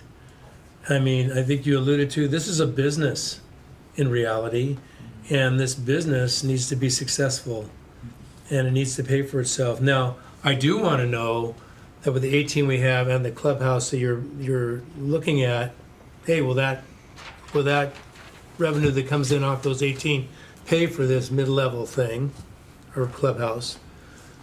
But then I also want to see, how much more money we will maybe make with that 9. So I don't know if, the one thing I'd like to ask the board is to make sure that you gave us great material, but we had a board packet of 400 pages. So I'm not so sure everyone read this like they should, including me. So I would like everyone to really dig into this, if you would, board members, and really look and come up with some hard questions for our consultants, and because we're the ones that are going to have to make the decision in the end to move this forward in whatever way we're going to do. So any other questions? Yeah, one question I had was, and I think it'll help moving forward. So in the economic report, talked a lot about the traffic that goes by there, and it's a low traffic area compared to the rest of town or where 99 runs. Right. How will the changes in the bypass affect traffic over there? They'll see it all. What was that? They'll see it all. Yeah. Like. They're doing an overpass. Yeah. Okay. Yeah, they'll see everything Yeah. from the bypass. Okay. Unless they put up those. Yeah, because we are supposed to have an overpass going over Fernwood, so the local traffic getting to the golf course should still be there. Yeah. The bypass will be nearby, very nearby. Yeah. So they'll see it, they'll be aware of it, but it won't necessarily be convenient for them to get to. Yeah, they're not gonna be able to hop right on the bypass, although in theory your interchange isn't that far away either. Okay. I think my question is if there's a potential work order change, is that something that we're talking about now, or is this we do our homework and come back in February and then make the potential? What we would expect is that we work with the consultant team, get a quote, describe to the board what that substantiates as far as the scope of work change, as well as the cost change, and then the board makes a decision. Well, we have the cost, how we funded this initially was the money that we got from the additional on the golf. So we have money still in that kitty, is that correct? It's still in the general fund, so that was done by analysis of staff based on the revenue that had been taken in. It's not like it exists in a different space. Okay. It's still in the same bank accounts, and it's still general fund money. Do our 2 professionals here feel this is a good direction to go? If you want all the facts to make a decision, as Matt suggested, a business decision, I think you need real numbers. Okay. And I would say that from a labor cost escalation associated, one of the places we dump a ton of labor into is maintaining that golf course. And so I do think that understanding the 18-hole environment as well as the 27-hole environment, as long as the board has an appetite for that, would be valuable. so we know what's that labor cost escalation look like? What's that material cost escalation? Even though we're on recycled water at the golf course, that water still costs a bunch because we use a lot of it. So I think we're doing good things to mitigate cost and do things the right way, but that's a lot of extra terrain to manage. Plus, we've got equipment that we're gonna have to have. We will absolutely need more equipment and more bodies to manage it. That's right. Yeah, maybe not as many as you think, Jason, Okay. because they're all out there doing things anyway. Yeah. It's just another, The other thing I Another want to area. think about as we're talking about this is the cost of this thing and who's going to want to be part of this as far as the community. I bet if we sent out a questionnaire saying, hey, would you like to increase the golf course? And would you like to build a new clubhouse? Many people don't golf and they'd say, heck no. Probably wouldn't use the word heck, but they would say, no, I don't think so. So I think when we're talking about improvements and spending money, doing it on the cheap, I don't think that's gonna get it. And I realize that I'm saying something totally different, but we have to have more users, okay? I envision a place where somebody might take their spouse out for a meal, all right? A place where you have a daughter and you wanna get married, and now we've got this beautiful setting. A place where you've got a company and you want to have a retreat, so you have everybody come here. We've got to make it to where we're going to have more users for this place. It cannot be just for the golfer. And if it's going to, I say leave the piece of garbage building that we got in place and keep serving your garbage hot dogs. Save your money. Those are our Shalem dogs. They're great. And if we can make even better hot dogs down there, that's fine too. Which I told Kellen specifically. We wanted a Dundee dog to go with it. To end this conversation, if everyone's ready to move on, is that that's why we hired these folks. Sure. To give us the numbers to tell us what we need to do. And saying that, I appreciate you coming, and I appreciate the work you've done. And it sounds like you might have a little more work than you expected, but let's keep moving forward. Anything else, board members? No, thank you guys very much for Yeah, your thank work. you. It was a good Thank you. presentation. But it was real, I don't know if everybody else thought the same thing. It was really blurry to see that stuff up there. Because your glasses are on the table. No, I can see perfectly far away. So the bigger print next time, huh? Okay. Thank you. Thank you. It was a good presentation when I look it on the computer. Good. For sure. Thanks. Yeah, good job, guys. We got. Okay, moving on. We have an informal presentation related to the System Development Charge Methodology Report and request for a transfer of $45,000 in general fund monies from the contingency to administration and direction to initiate an update of the district's System Development Charge Methodology Report. Go ahead. So hopefully online we have John Gilladucci and all right, there, I see him. So I wanted to give a shout out to John. First of all, John, you've been very patient. So John is not charging us for his time. He has done our SDC report methodology in the past. He was kind enough to agree to do this, and I'm sorry that we couldn't get you up in front earlier. It's a busier night than we expected, frankly. But John is going to share a little bit about our SDC methodology report, how we got here, what we've got on the books, and how those things really work. So we're here to learn from him. And then there are a couple of board actions associated with moving forward, should your board choose to, after he's done. So, John, take it away. Yeah, thank you. And actually, I found that to be a really interesting discussion. And speaking of money, so system development charges are one. Oh, would it be possible for me to share my screen? It looks like I need to be allowed. I think so. That would be great. Thanks, John. And Richard, just so you know, we can see duplicate images of John on our screen displaying. And we've got a little bit of an echo, so I don't A know. little if that is scratchy to it. Screen yeah. and cap. All right. I see myself twice. Okay. I can see the screen up, and Sounds and better. it looks like you fixed it, Richard. Thank you very much. That was Yeah. fast. Can you hear me okay? Yeah, you sound good. Yep. Sounds great. Okay, great, thank you. So what the way that I've set this up, I'll do a little bit of introduction to system development charges. I know the district has been using system development charges for many years, so I'll do that fairly quickly, and then talk about how we arrived. We did the 2017 update that resulted in your current charges. So we'll just briefly fly over how those charges were developed, what your current methodology is, and then I'll touch on some evolving trends that we're seeing in system development charges, particularly parks system development charges.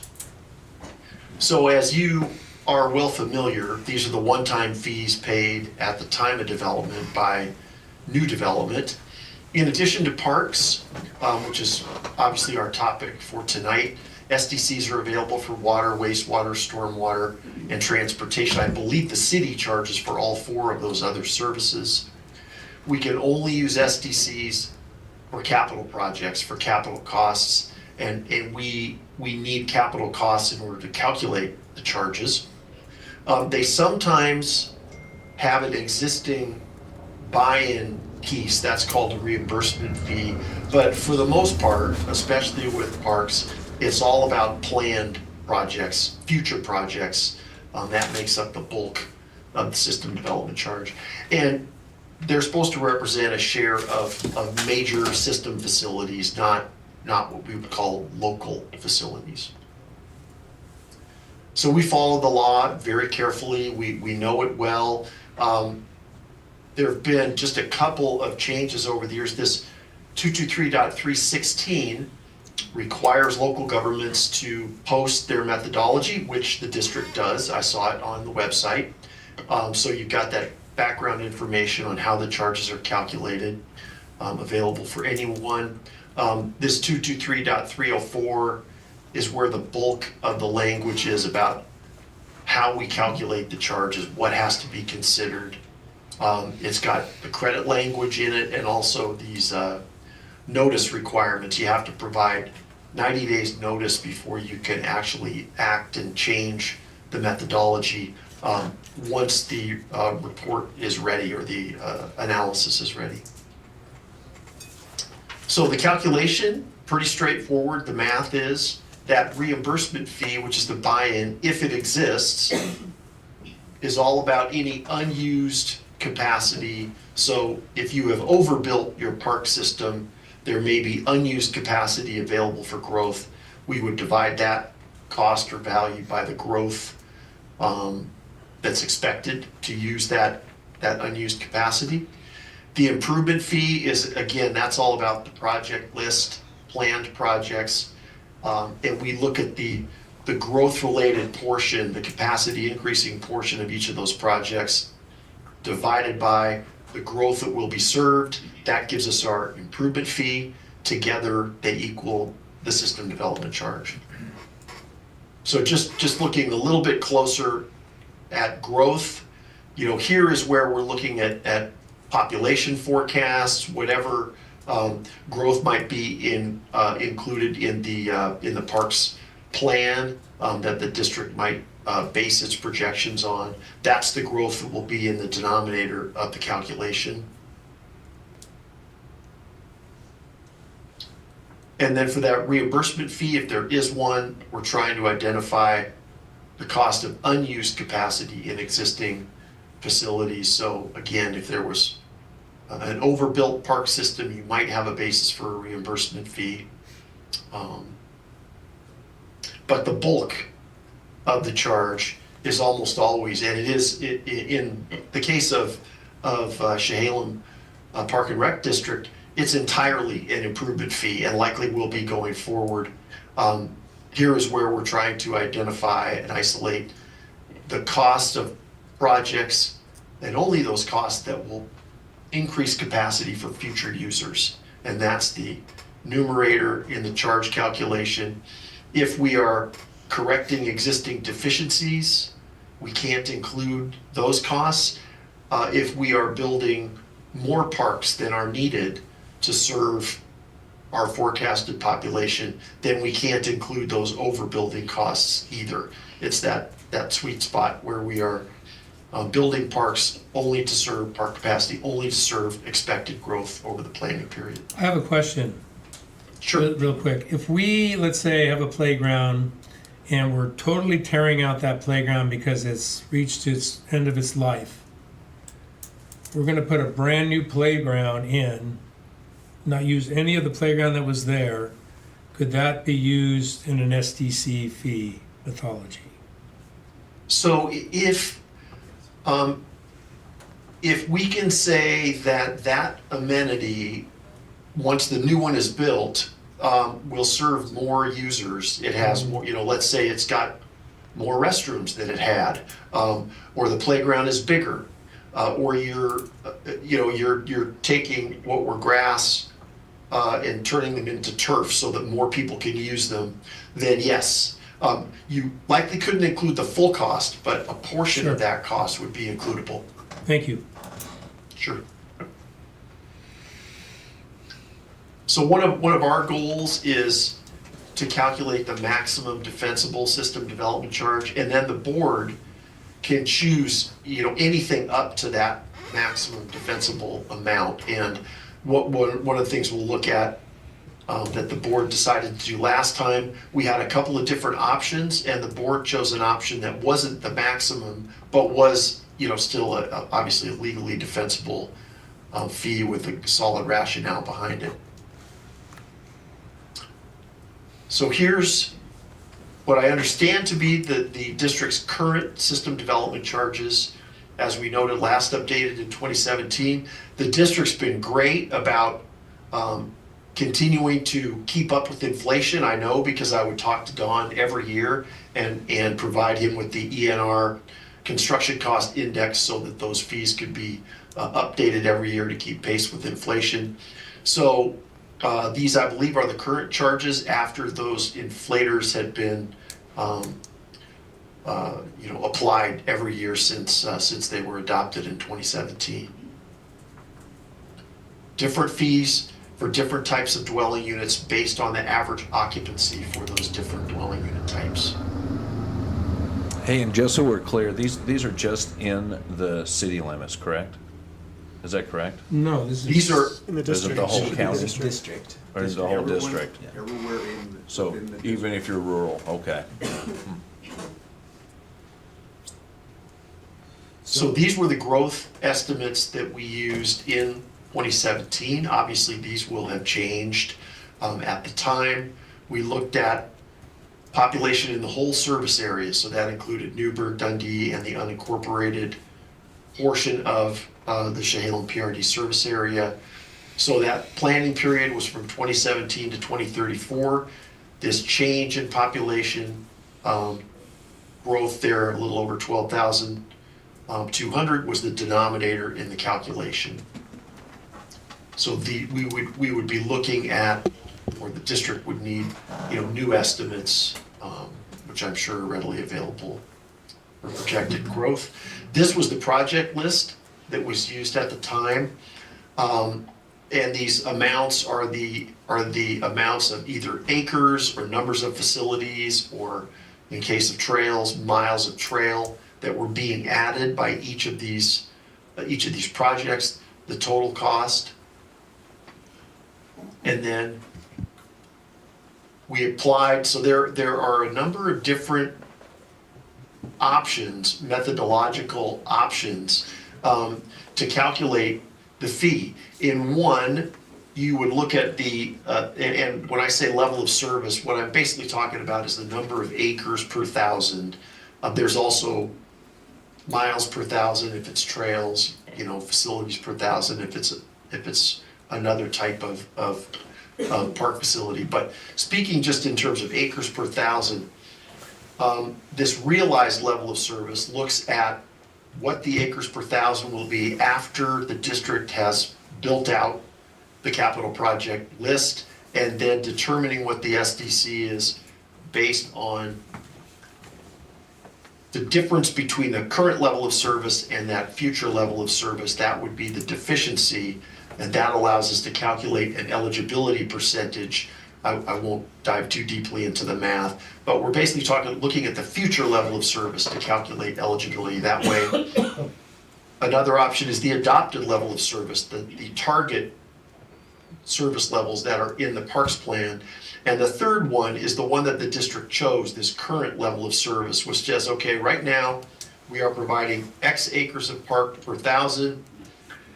What is the number of additional acres that we need to maintain that existing service level, and that will determine the percentage of each project that we can include in that improvement fee or system development charge calculation. So that's what was used for the existing fees. This is the result, how the math was applied. You see the same project list here. These were the percentage eligibilities, depending on the type of amenity. So of that 126 million, about a little over 27 million was eligible. We divided it by that population growth, which you saw from the previous slide, to come up with the improvement fee or SDC per capita. We make a number of other adjustments here, and those totaled 267. We add them together, and the SDC per capita, which we will convert to dwelling unit charges, 2,488 at the time. So just to give you an idea of how the different approaches yielded different answers, these were the three different calculations for current level of service approach, the one that was used, the adopted level of service, and the realized level of service. You see three different answers, and then you take those per capita numbers and apply the average occupancy per dwelling unit type to arrive at the charges per dwelling unit. These are a lot lower only because this is pre-inflation. So that's how much the indexing has helped the district in that period between 2017 and now. So among the emerging trends that we're seeing in system development charges, and particularly parks, there's definitely a trend toward charging commercial development or non-residential development in addition to strictly residential development.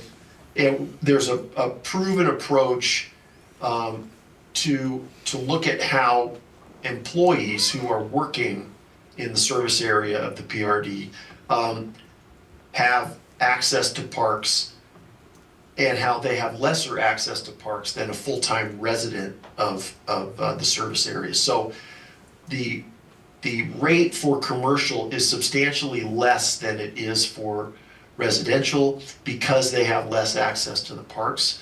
But it is definitely a trend to charge non-residential development, just in recognition of the fact that they're benefiting and using the parks like residents are. Out of concerns for affordability, there's also a trend to scale system development charges such that smaller dwelling units pay by square footage, pay a lower SDC, and larger dwelling units pay a higher SDC. There's pretty good industry data that shows, it seems obvious, but it links average occupancy with dwelling unit size. So you've got a good basis for saying a smaller home, a smaller dwelling unit, few people are going to live there on average, and that's a basis for a lower park SDC. General concern about affordability of SDCs and how they, when applied uniformly to residential dwelling units, they create an incentive to build higher cost, larger homes in order for developers to make the return that they need to make on housing. So there's sort of been a collective realization that this has been happening, and that's why this scaling is becoming more popular. So, and you guys are already addressing accessory dwelling units with the lower charges for ADUs. Middle housing can also be incentivized by looking at scaling. And just to give you an idea, this is a scaling example for a very large number of results. So this was like almost a $21,000 SDC for a typical single family residence. But what we were able to do is calculate an SDC per square foot. It has a floor and a ceiling. When you look at the Portland metro area data, it's really interesting.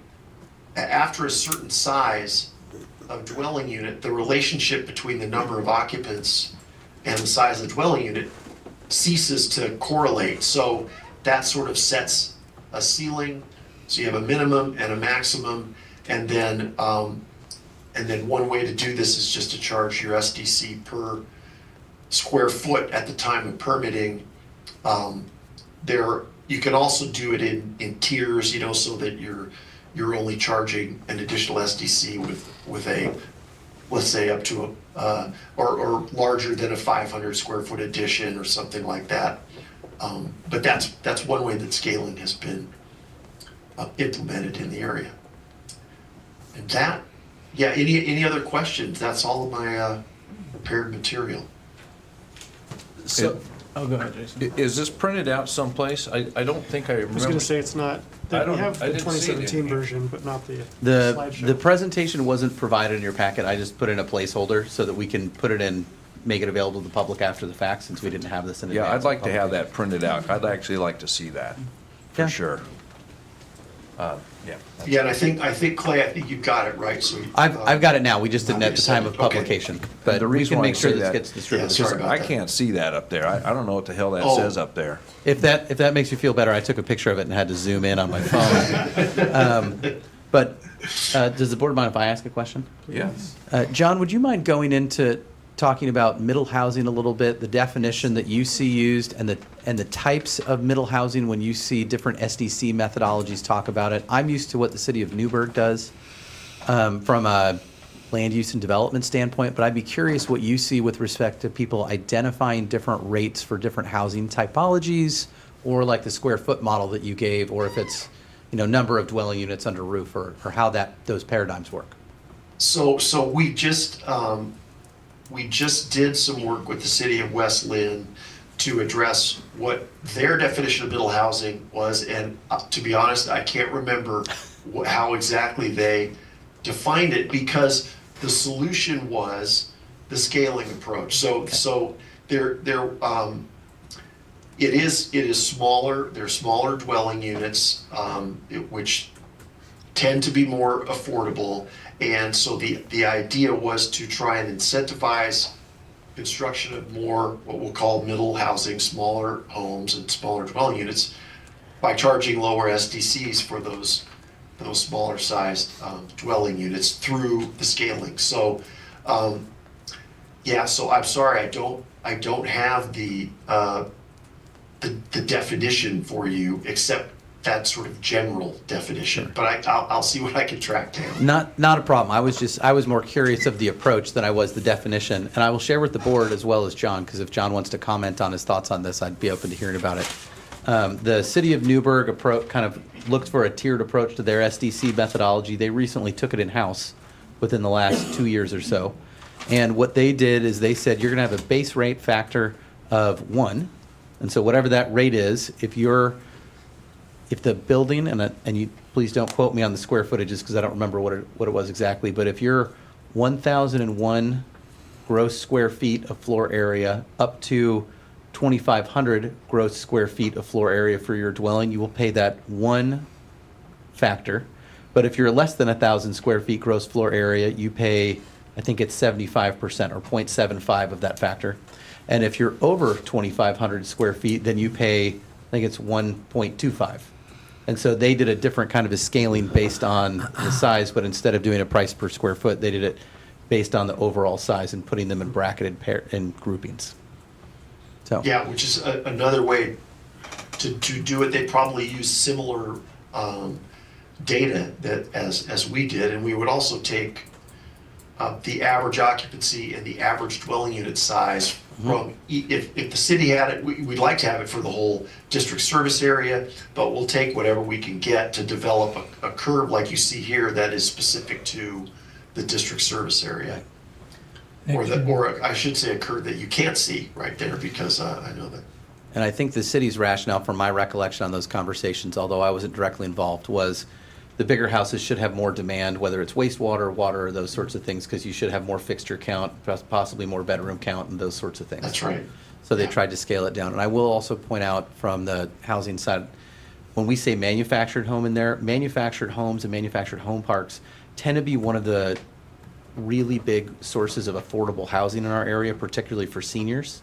And so it's, I was pleased to see that as a discounted rate in our methodology, and it does, to me, seem logical. Those are usually only of a certain size, and they don't typically exceed it. So again, fixture count and usage and demand would typically be a little lower. So. My question got answered. So, just for the board's information, they may already know this, I'm gonna build a bathroom, brand new bathroom. Brand new bathroom is gonna cost us $400,000 in a park or more. Will the STC pay for that entire amount or just a percentage in this methodology? It depends. If you're adding a bathroom and there's already a bathroom in the park, in the case that you're describing, it may be that 100% of that could be eligible. Without getting into the specifics, I can't. Now, there's no other bathrooms. It's the only one in the park that we're gonna build. It's a brand new bathroom. A brand new bathroom in a park that had been unserved by bathrooms. Correct.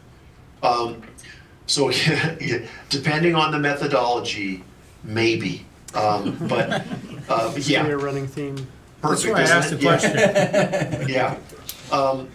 It really depends on,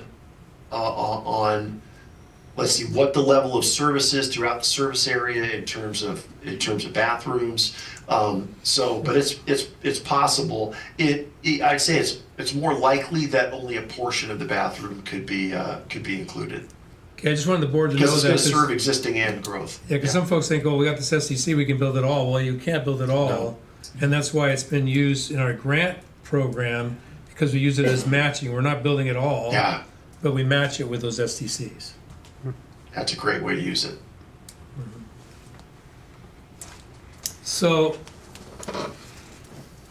we're looking at redoing our STC, and that's what you're asking us to do as far as the methodology, if you could expound on that?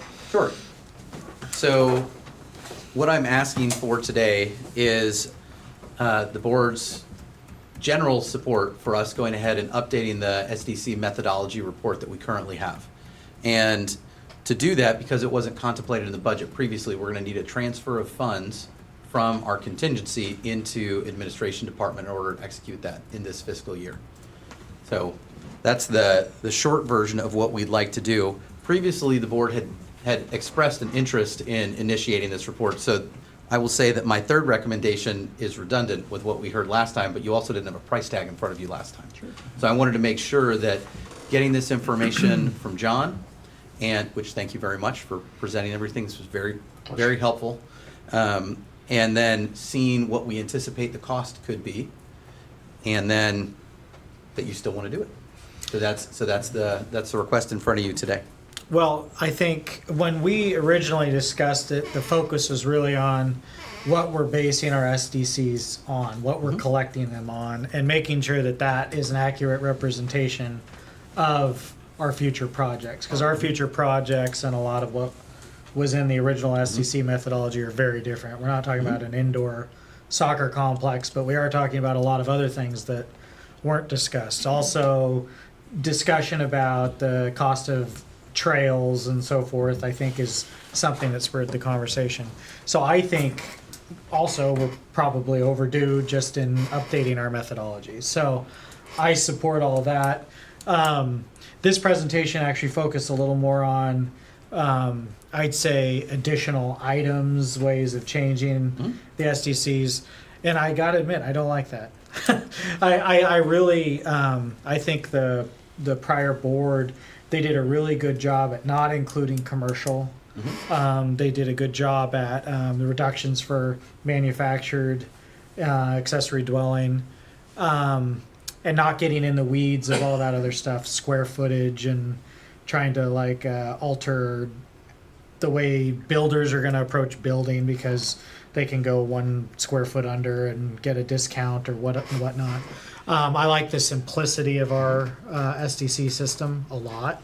I just think the methodology of really what are we trying to spend the money on, Mhm. and where does it come from, and how accurate is it? That's what I think we should focus on, not other ways to complicate things or to grab money from commercial development or something. And I will state that I've shared it with people when I have talked to folks at other agencies or with the public when they've expressed interest. It's kind of a wonky topic, but that decision of the board not to charge folks in addition to the residential, to say this is a residentially focused service, therefore it's appropriate for, that's a policy decision that the Yeah. board gets to make that they chose to do last time. Yeah. So that's something that it was discussed previously, is my understanding, and it was chosen that it was going to be done this way. And that Yeah. the board last time around, they did not pick the highest rates and they did not pick the lowest rates. They went middle of the road. Mhm. And that was what the decision they made. And we would expect this board to have similar decision-making opportunities. So just to confirm along that comment, Matt, about like the square footage got me thinking. So right now, the SDC per single family is around 9,900. For sake of math, I'm just going to use the figure of 10,000. So for a 2,500 square foot house, the SDC would be around 10,000. But for a 50 unit apartment complex, it would be 500,000. Is that No, I understanding? think the multifamily has a different, Okay, that's right. multifamily. So would the and- multifamily be per unit then, I guess is my question? That's So what it's- that's what we do now under the current Yeah. system. Yeah. And so similarly, if you were doing multifamily, in theory, you're probably doing many multifamilies, but Yeah. you're probably building an apartment complex. Yeah. And so your price per dwelling unit is low, but your Yeah. price in the building is Totally. probably So- commensurate with the demand. And one of the things to think about too, when we think about making sure we understand which things are apples and which things are oranges, is we're providing recreation services. So we have to build facilities and accommodate humans. So that's programs and facilities. And then, but when we're talking about something like the city of Newburgh, they're talking about wastewater, they're talking about water supply, they're talking about roads, things that are very different in nature when they talk about their capital improvement program and the shape of it. Yeah. So there are similarities, but there are also differences. And so if the board members choose to do research or something like that on their own, or if you're looking at who's a comparable of methodologies we can look at other municipalities, whether it's counties, cities, or what have you. But other park and recreation districts are going to be more apples to apples for us when we look at those. Do you know where we are in comparison to other park districts or other cities with our park SDCs? Are we at the low end? Are we at the middle? Are we high? I think you're in the middle, maybe a little on the high end, although we have seen some really eye-popping numbers that have not been adopted at the full level. But for example, Sherwood they're about 15,000 for a single-family residence. That was adopted within the last couple of years. One of the things that we provide as part of our work is a list of comparables. We would have comparable SDCs to show you, but you're in the, let's say, upper 40%. I'm gonna guess. And we haven't increased our SDC fees for 2 years now? I have a tracker in my office that I'm not looking at, but it's been approximately 2 years. It's right, yeah, so it's time to look at our inflation rate and so on. So I'd like to make a motion, Hang on a unless sec, I there's other wanna, discussion. Yeah, I had a I couple wanna questions. continue discussion. Okay, So I will tell you guys, we are so blessed to live here in Yamhill County, all right? And this is like one of the greatest places to live because we are affordable. And as we start talking about doing this, maybe changing our ideology, I think we start picking winners and losers and we start determining how big houses ought to be. And we start thinking about, well, maybe we'll build a whole bunch of really tiny homes and we have a little potter's field here. I don't want to see that here in Yamhill County. I want us to be a wonderful county where people can afford to live. And just because we have connecting counties that are raising their taxes to obscene levels doesn't mean that we want to get on board and do the same dang thing, because it literally, if you compare your taxes for a 2,000 square foot house here in Yamhill County and you go over to Washington County, over in Sherwood, you will find that their taxes are probably 40% more than they are here. And that is not what I think we want to create here. The other thing is when we start talking about taxing business property, you know, or buildings that are not homes. I just think that is another double taxation. Most people who have business here probably live here. And why should they have to pay every single time? This county is wonderful because we are affordable. Every time we talk about raising a new tax or raising existing taxes, it becomes unaffordable. We will have more taxes coming in from SDCs, all right? But I think we got to be very careful when we start talking about raising the amount that we charge. Sure. Yeah. Well, I was just wanted to clarify, I mean, SDCs they're not like a property tax, it's not something you pay every year, so. Yeah, that's right, but it affects whether somebody can move here and build here. Sure, and I think that's an important part of the conversation. What I was curious about, I do see value in keeping the methodology simple, like Matt was saying, and I'd also like to be more educated on some of the other models to make an educated decision, which is why I think updated methodology is important. Whether the rates change, that's later. So I personally would love to see, you know, is it better to maintain this simple model? Is it better to maintain a scaling model which might make it more affordable for the citizens, or maybe it makes it redistributed? I simply don't have that information, and I would like to be educated on it. I don't know if that's within the scope of the methodology report or not. So that's something I'd ask maybe the staff or Clay to point me in the right direction, just so that I'm making an educated decision. That's all I got to say. You good? Okay, so I'd like to make a motion to approve Resolution 2026-01, a resolution approving the transfer of $45,000 of general fund monies from contingency to administration as written. I second. Okay, can I have a voice vote on this, please? Jason Fields, aye. Nick Conan, aye. Jim McMaster, aye. Matt Smith, aye. And Brandon Slider, aye.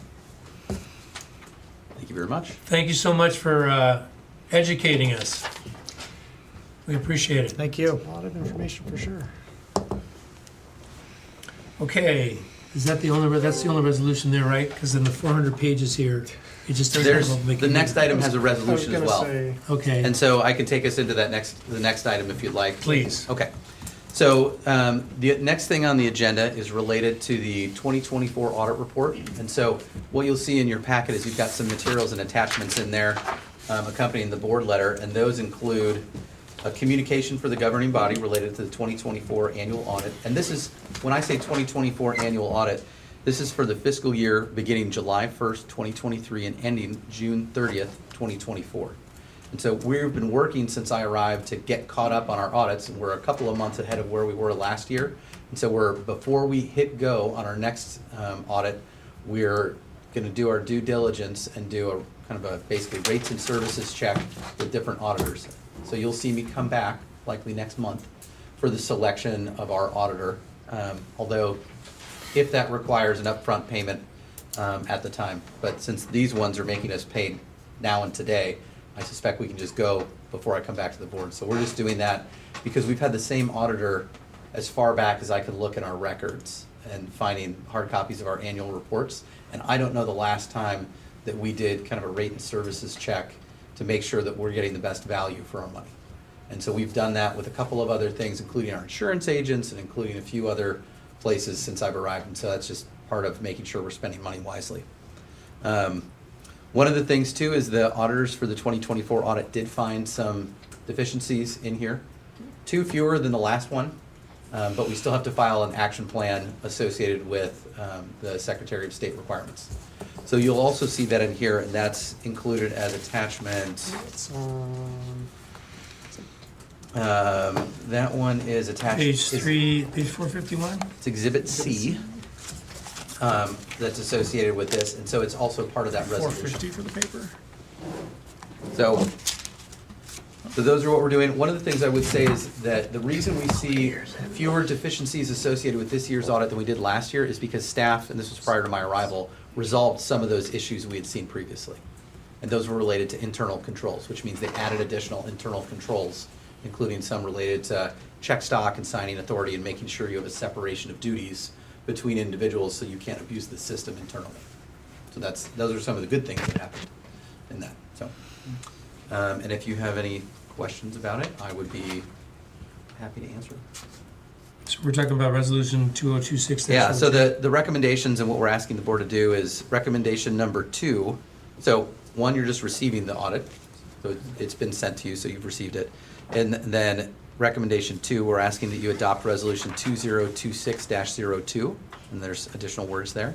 And then the third thing, and separately, we're asking you to make a motion authorizing payment of Polly Rogers and Company because it exceeds the spending, the employee purchasing authority. So that would, normally we would put something like that in consent agenda, but since it's part of this item, we added it here. And so I would want you to do a separate motion for that to authorize payment of $31,300 to Polly Rogers and Company. Okay, well, I'll make a motion on 2026-02, a resolution approving a plan of action for the 2024 audit, directing staff to submit the plan of action to the Oregon Secretary of State Audits Division. Second. Any discussion? No. All those in favor? Aye. And then I don't have all the verbiage for your next one. Okay, the payment for the one? record, that one appears to be unanimous. Yes. Okay, could I get the second on that, please? Matt. Thank you. I'm sorry, Kat, I'll do a voice vote next time. No, it was, she was looking for the second. Okay. And then the last item that we're asking for on this was for the board to make a motion authorizing payment to Polly Rogers and Company in the amount of $31,300 for completion of audit services and delivery of the 2024 audit. I make a motion as so stated. I'll second it. Go ahead, Okay, Brandon. voice, we'll Either do way, voice. I'll second. Jason, aye. Nick, I. Jim, aye. Matt, aye. Brandon Slider, aye. All right, we did have some overlap, so Yeah, I- who's second can I get first? clarification on motion and second, please? Brandon. Brandon Slider. got that one. Sure. So I got the Okay. second. Moved, who made the I motion? made the motion, I believe. I made the motion, And he Brandon got the Slater, second. second, thank you. Sorry about that. Okay, moving on, this is an exciting item, this next one. We had an executive session to discuss our current contract and future contract for our superintendent. And it was a very, gosh, that meeting was like 7 hours, wasn't it? Yeah. So anyway, Just kept going. I'm happy to say, and I'm happy to make the next motion, and that is, and we'll have discussion after the second, that is motion to approve a contract with Clay Downing to serve as superintendent of Chehalem Park and Recreation District for a period beginning February 15, 2026, and ending June 30th, 2029. Can I have an exit? I'll second it. And discussion? I just want to thank you for everything you have done, Clay. You have been just an awesome super. You're the greatest addition that we had since I've been here. How's that? Incredibly kind. Now, this board has been very supportive, and each of you have different interests and perspective and ways of thinking about things, and I really appreciate each of you. If I ever come across like I don't have time to talk to you, it's not through a lack of appreciation, it's a lack of time. But I really love what I get to do. I love the work that we're doing, and I appreciate all the work that each of you put in. I feel like we are lucky enough to have a very engaged board that wants to be informed, that wants to make good, responsible decisions. So thank you for all that you do and for letting me continue to work for CPRD. And I'll add that it's really, it means a lot to us that you want an extension for 3 years. I think, sometimes when you're a mid-sized government entity and someone who's talented is around, there's always the fear that they're just looking to go to the next place as quickly as possible. So, I like it here. yeah, so I'm glad you like it here, and I'm thank you for being willing to stay with us, and hopefully we're not giving you too much of a hard time. So If you are, I will try and tell you. But no, we do wonderful things for the community. I ran the Getman Loop Trail immediately prior to this meeting. I've been to the aquatic center this week. I got to do rounds at a number of our parks early this week. We're doing really fantastic things for people that they get to interact with directly. Roger, I see on a regular basis, and he tells me how much he likes what we do at the aquatic center, and he also bends my ear about the golf course. And he doesn't golf. And he doesn't even golf. We have so many good things that we're providing for the public, and each of you are helping us do that. And so through your leadership and what we get to do as staff to make sure that that can happen. And I just try and make sure our staff can do their jobs day to day. So. Can I make a comment? Yeah. Let's finish this Okay. motion first. Yeah, sure. And then we'll I do need clarification on who made the motion. I made the motion. Thank you. And second, Jason seconded. okay, a voice vote to keep this guy on. Jason, I. Nick, I. Jim McMaster, aye. Matt, I. Brandon Slider, aye. Hey, congratulations. Thanks, guys. Now your comment real quick. Sure, just quick. I'm the new chairman of the Newburgh Traffic You need a Safety mic. Commission. In case, just for the record in the recording. I'm the chairman of the Newburgh Traffic Safety Commission, and there are a number of issues that we have been looking through that have been on our records for a number of years. And I appreciate the cooperation that's going on between CPRD and the city of Newburgh to help resolve some of these issues. And I don't think that kind of cooperation was happening in the past, and I really appreciate that. And Roger's alluding to an item that'll be coming to your board as early as next board meeting. Spoilers. So. Great. And so it's related to an item at Fernwood Road we're talking to the city about. So you'll see that and get to make a decision on it. So next up, we have board comments, and it's getting late, so if we can make them super quick, I'll just go down the line here. Sure. Thanks to the staff for the reports as usual. I got to read twice as many this time because we didn't meet in December. And speaking of December, I was in Japan for work in December, and it's always interesting to see other countries' playgrounds. And as amazing as Japan is, their playgrounds have nothing on what we've got here. So I'm thankful for what we have here and hope we can improve them. Thank you. I was able to attend the Dundee open house for their superintendent search. And Jason also attended. And I can report back, they have hired a new superintendent. I think Clay was also part of the interview process. Correct. Dundee did a great job bringing in other community leaders, also not the superintendent, but the city administrator of Newburgh as well. And so I spoke with the mayor. He's really happy. They got their person and they're able to kind of get things moving along there. Just good news on that front. Over the weekend was able to visit a number of CPRD locations and parks, and they all looked great, so thank you, staff. That's all.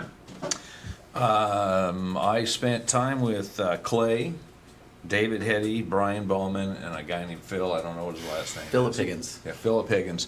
Anyways, we drove around to a couple of our parks looking for places for bicycles, and we had a good time doing that. We came back to the aquatic center, and I will tell you, I was just shocked at how many people use our center. I mean, goodness sakes, I don't know if you could find an empty parking spot. So anyways, good job. Okay, and lastly, one thing that I'd like the board members to do is if they've been assigned a committee and have gone to those committee meetings, kind of like you did, you went to a meeting and so on, give a quick report on that. That would be good. And so I know that I'm, supposed to be attending these COG meetings at Council of Government meetings, and I can, I do. But the reality is, they've got some internal stuff they're working on, and that's mostly what they're talking about right now. And as far as operations, and then the Dundee Park Committee met, and they mostly talked about, gosh, I forgot the name of the little park that they have over there behind the hotel. One that starts with a T? Oh, yes. Yes, anyway, they talked a lot about that, but they also said about our bathrooms. I have to bring this up, because bathrooms are always a thing. They said the Dundee bathroom at Dundee Park. One person said, it needs work, and I think it probably needs some cosmetic work. But then the other person said, I think it's entirely fine. So, you get those kind of comments out there, but it's good that they are and they're very supportive of our park district. I met with the head of that park committee, and we're on good terms, I think, with both cities, and that's impressive and important. Lastly, though, one thing that I'm working on real quick is the second phase of the bypass trail.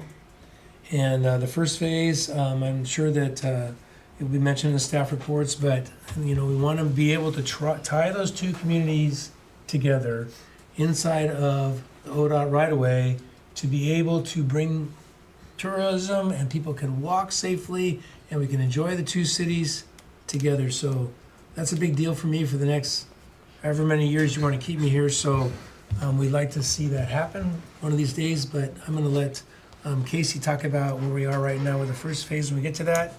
And so right now, we have a report. Is there anyone here from the Chehalem Heritage Trails Advisory Committee for update? I don't think they had a meeting this last time, so there might not be an update on that. Clay, did you want to say something? Nope. Okay. Talked a lot about golf course today. Golf course clubhouse development citizens advisory committee updates. I was at that meeting, and I think, Clay, were you at the meeting last week? I was at the last meeting because that's when we had the presentation. So it was primarily that presentation that was received from the consultant, which was very similar to what we received tonight. Roger, I think you were absent, but did you have anything you wanted to report on behalf of the group? Just want to say I'm excited to see this report coming to fruition. We worked on it as a committee, we spent a lot of time, and I think appreciate the board supporting that and actually going to the feasibility study. I think the board chose the right consultant for this project. Roger, if you're going to keep talking, you got to go to a mic. Actually, one of the, just looking forward to the final report. Okay. Okay. Oh, that it? Okay. All right, anyway, I was at the meeting too, and that was mostly what was covered was the consultant talking to them. I know the committee was excited, they had all these ideas, and it was great. So superintendent's report and project Okay. updates. So the things that are written in the superintendent report are written in the superintendent report. There's a couple of items that aren't in there that I wanted to share with the board. One of the things staff has been getting, we've been hearing some rumblings from the Newburgh Downtown Coalition associated with some tension on the Wednesday markets. There's a feeling amongst some of the business vendors, and I don't have all the details, nor do I know who amongst these have these feelings, that the Wednesday market is having some negative impacts associated with certain merchants in the downtown area. I don't know that I feel that way, and I haven't been able to speak directly with these folks, so it's been shared with me a bit secondhand, but I think it's good that the president of NDC, which is Brandon Anderson, has been willing to talk about those. We don't currently have a liaison to the Newburgh Downtown Coalition unless I'm mistaken. And Jim, do you have something? I was just gonna say, things may change, because my understanding is they may have to move the Wednesday market from where it's at. And it's possible. The Wednesday market is not scheduled to move substantially. This season it's scheduled to get smaller in size, move fully onto the gravel lot that's at College and Second Street. Or, is that College or is it, I think it's College. Yeah, it is. The, before it was in the road, and now it will be moved out of the road. It would be reduced from about 55 vendors to approximately 30 vendors. 39. Thank you. And so some of those changes are there, and we think that's actually going to help us do quality control on the vendors. Last year we had some problems. One of the things we did last year is we actually removed finished food from there so that there wasn't competition with the restaurants. That was at the request of NDC, so we did that in cooperation with them. Historically, NDC actually started the Wednesday markets, called it by a different name, but then over time, the Wednesday markets were not doing well. Mike Ragsdale was on the board of both NDC and CPRD. And so he asked CPRD to take that over. We did. And then since then, we've been moving forward, and we work with NDC to do that. But as most of you know, their executive director position has been a part-time position for years and has turned over year for several years, which has really created a lot of burden on us, frankly, as that individual working with us comes in cold, in good faith, but comes in cold, and our markets coordinator, Aaron Harrington, ends up having to really work with them closely so they understand where this is coming from, what our role is, what their role is, and those sorts of things. So we really are the operators.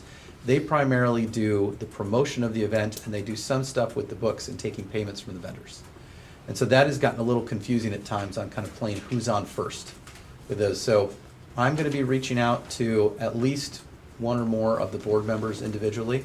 But since we don't have an assigned liaison, if there is a board member who wants to take point, then I would be interested in having a board member help us liaison with those Jason is the unspecified liaisons, but I also wanted to put it to the entire board, but knowing kind of Jason is probably who I'd look at first, but I don't know who might feel this is of interest to them or feel like they've got good connections to perhaps help. You know, I know some of the people that are actually there at that, at the Wednesday market. Tell me what the role is that you would like to see. This would be What? interfacing with the Newburgh Downtown Coalition to help us better understand what the friction is with the Okay. Wednesday market. And my feeling would be that many of those people coming to downtown for the Wednesday market would not be there but for the market. Sure. NDC's job should be helping work with us to build a tangible bridge so that person's experience is start at the market, go to the rest of downtown. But to say that the Wednesday market is cannibalizing their customers, I don't think those people would be in downtown if they weren't coming to the market. So that seems like that rationale doesn't make sense to me. But there may be more that we don't understand. I feel like often when people don't agree, it's because they have different understandings or they are in different places. So if the liaison could help us understand, where is this coming from? What are they basing this on? Is there any validity to it that we can help moderate or help those merchants? Because I think that's what we want to do. The point of the market is to help downtown. Unless somebody has a burning desire that they want to do it, I'm happy to do it. Okay. I just need to know who I'm going to be meeting with. No one yet. Okay. Right there. Oh, well, that could be I know, I was gonna say something, I was just waiting for this to go through. And I don't know if, I don't want to put you on the spot, but I'd be happy to talk to you. Jason, I'm sure would be happy to talk to you, or whoever's appropriate from the board. Yeah, open communication would be great, and move So, forward. we just wanted to solve, we think it's a great amenity, a great program for the community. We got Newsburgh's favorite market last year. I don't know how many other markets we're competing with, but. Right. Still. We'll figure it out. We Yeah. talked about CPRD today too, so Mhm. same conversation. So, yeah. Let's get on the same page. Exactly. I'm sorry. Do we know who's the list of the people that are still on this? Do you know? We do. Is the Joyful Garden still on there? Do you mean for our vendors or For the our NDC? vendors, our vendors. I don't know about the vendors. Do you know? So we're talking about needing to connect with NDC. Julie might know more about vendors. I just want to know one. Is the Joyful Garden on there? They're the Volkswagen bus pickup with the flowers. Yeah. So we just opened vendor applications, and so I think we have 27 already. Okay. January, I think 2nd is when we opened it, and so we have not approved any vendors yet. Okay. What we do is the vendors come in, they apply, and then we want to make sure that we don't duplicate vendors. Yeah. So we wait until the market gets closer, with giving them enough time. So I don't know. That's okay. As long as you can just tell me nobody's been approved yet, that's good. Yeah. Okay. Moving along. Moving along. Thank you very much, Julie. Yeah. Yep. So, other things, there's something I wanted to let the board know that we're going to be providing some more information, but we've been really struggling with a playground replacement at Spring Meadow. And so we're preparing for that. It's budgeted. But some of the products we're looking at double the cost, and that is specifically the turf solutions associated with these. And so you're going to be presented with some more information of kind of the chip versus turf versus other alternatives. We're going to talk about durability and cost and those sorts of things. But I want you to know we're working with some of the groups. We think that there's some really good benefits to it, but we want to make sure we're not going in the wrong direction. Usually, like something like this, we would just come forward with our best recommendation, procurement goes ahead. But since it is a bit of we have so many playgrounds, and we want to make sure we're thinking about this holistically, because collectively in aggregate, they represent a lot of capital dollars. So we're going to be coming back to the board on that. So I want you to be prepared, and if it seems unusual, it's okay. It's going to help staff make a good decision that fits with the strategic priorities of the district. Brian's not here this week, so I'm kind of sending that message on his behalf. Another one of the things I wanted to mention was Ewing Young Bridge. We're still slated to go for the Ewing Young Bridge project second week of February, tentatively to go to the county. They had a meeting earlier today where they talked about the M. Hellis West Sider Trail. So we feel like our bridge is one of the things that got caught up in that transportation facilities interpretation that's related to the Luba decision from 2018. So we're waiting until some of the dust can settle from that. They received public comments today, a massive volume of those comments. Our commissioner here in the room knows for sure because she was there the whole time. I really appreciate her making time to come to our long meeting after her long meeting. And so we've communicated with staff that we expect to tentatively be on the agenda, and so I've spoken with Ken Friday about that. And what we're doing is we're having the COG kind of review some of the language that staff had previously proposed to the county commissioners, make sure that it looks like it's going to meet our needs, and if we can just give that back to the commissioners and say, hey, your staff have previously presented you with something they think is a solution, we reviewed it, we also think it's a solution. So I haven't heard that there's any deal breakers hiding in there yet, but the COG is helping us with that. So I'm stretched thin enough that I haven't been able to do that work myself. So What's the date for that again? I don't remember off the top of my head, but I believe it's the second week in February. Second week of February. Should be 12th, Maybe- potentially. Okay.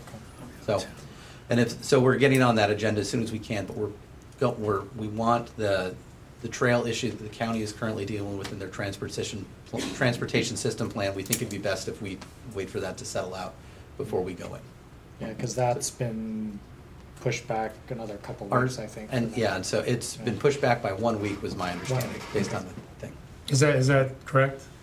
Talking to the person that gets. Deliberations will be next Thursday, and then there's 2 weeks to deliver findings, and then there's a 20-day appeal period. Thank you. Okay. There you go. And that's what I've got for the superintendent's report. We can move on to the capital projects report unless there's any questions. That'd be great. Casey, you? Yeah, they're still moving on Jakewood Pickleball. They had some inspections that failed, and they had to go back and redo some things. Not surprising to me. So far that they've been down there kind of in the last few days. I know they've had an army down there working on the courts, so all this dry weather helps them out. We also, Clay contracted with NV5 to submit the type 2 land use modification to the improved design to see if we could eliminate the sound barrier at a cost of, I think it was $70,000 that would go on top of the pickleball. And be modifying the condition of approval that we don't agree with. So we feel pretty strongly that that might, and it's an admin review, it doesn't go to council or anything, so and they really have no ordinances. They were just using figures from other entities, other government entities. Like Lake Oswego or something? Vancouver, Canada. I'll say it. Denver. Thanks for doing that, Casey. So that's that. I'm gonna go pretty quick. Sandra State Park, those guys are rocking. Their Bathrooms landed. bathrooms landed, bathrooms almost built. The rock splash pad wall they were supposed to be grouting it today. They still need to figure out how to soften some of the edges on it. But everything's going according to plan. All the sidewalks and everything are, they're waiting for PG to pull the poles to underground everything. They've got services to the neighbors' houses already. And they're kind of fixing some issues that City of Dundee had in the middle of the road related to storm drains that, asbestos and all kinds of good things like that. So we're really looking forward to talking with the new manager in Dundee. Which we have reached out to her. I actually spoke with her earlier today.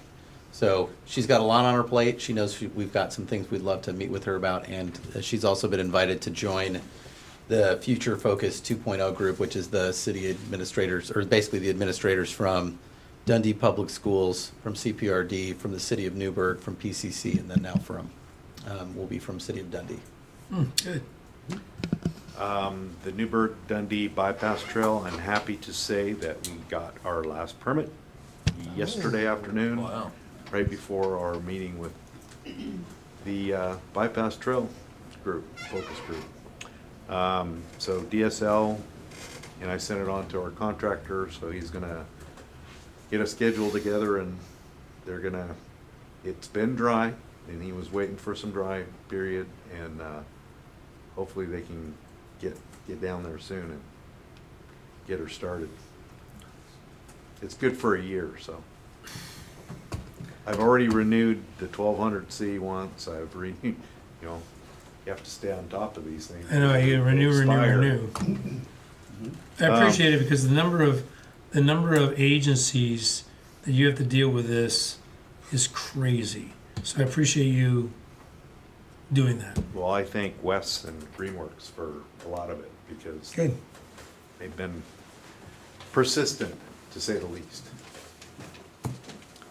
That's all I'm gonna talk about. I have one last question on the. You guys heard about the feasibility study, I don't need to hear On the pickleball courts? Yeah. Are they doing another lift? that. Yes. Okay, because the public's coming up to me, I said, I'm sure they're doing another lift. Because they said, well, there's water all over it and puddles and stuff, and I said, they're gonna do another lift. Yep. So, They did an initial lift to keep it drier than it Right. had been. If they I remember that. had left it. Thanks. And with that, Oh, you ready for staff reports? Yeah. I Julie? have the whole thing, but that's okay. I think that we should tell them what a great job the visitation we saw through December that Becky highlighted in registration, and the rounds of golf that Kellen noted. So you showed us our year-end golf, a little bit higher than last year, and then anything Julie wants. I don't want to talk too. I don't want to. Can you hear me? I don't want to talk too long, but what I did, I have a whole page of things. Everybody's so busy. It's just been such a wonderful holiday season. What? That mic is dead. Oh, Mike is dead. Really, just stay there. I'll move the mic. Thank you.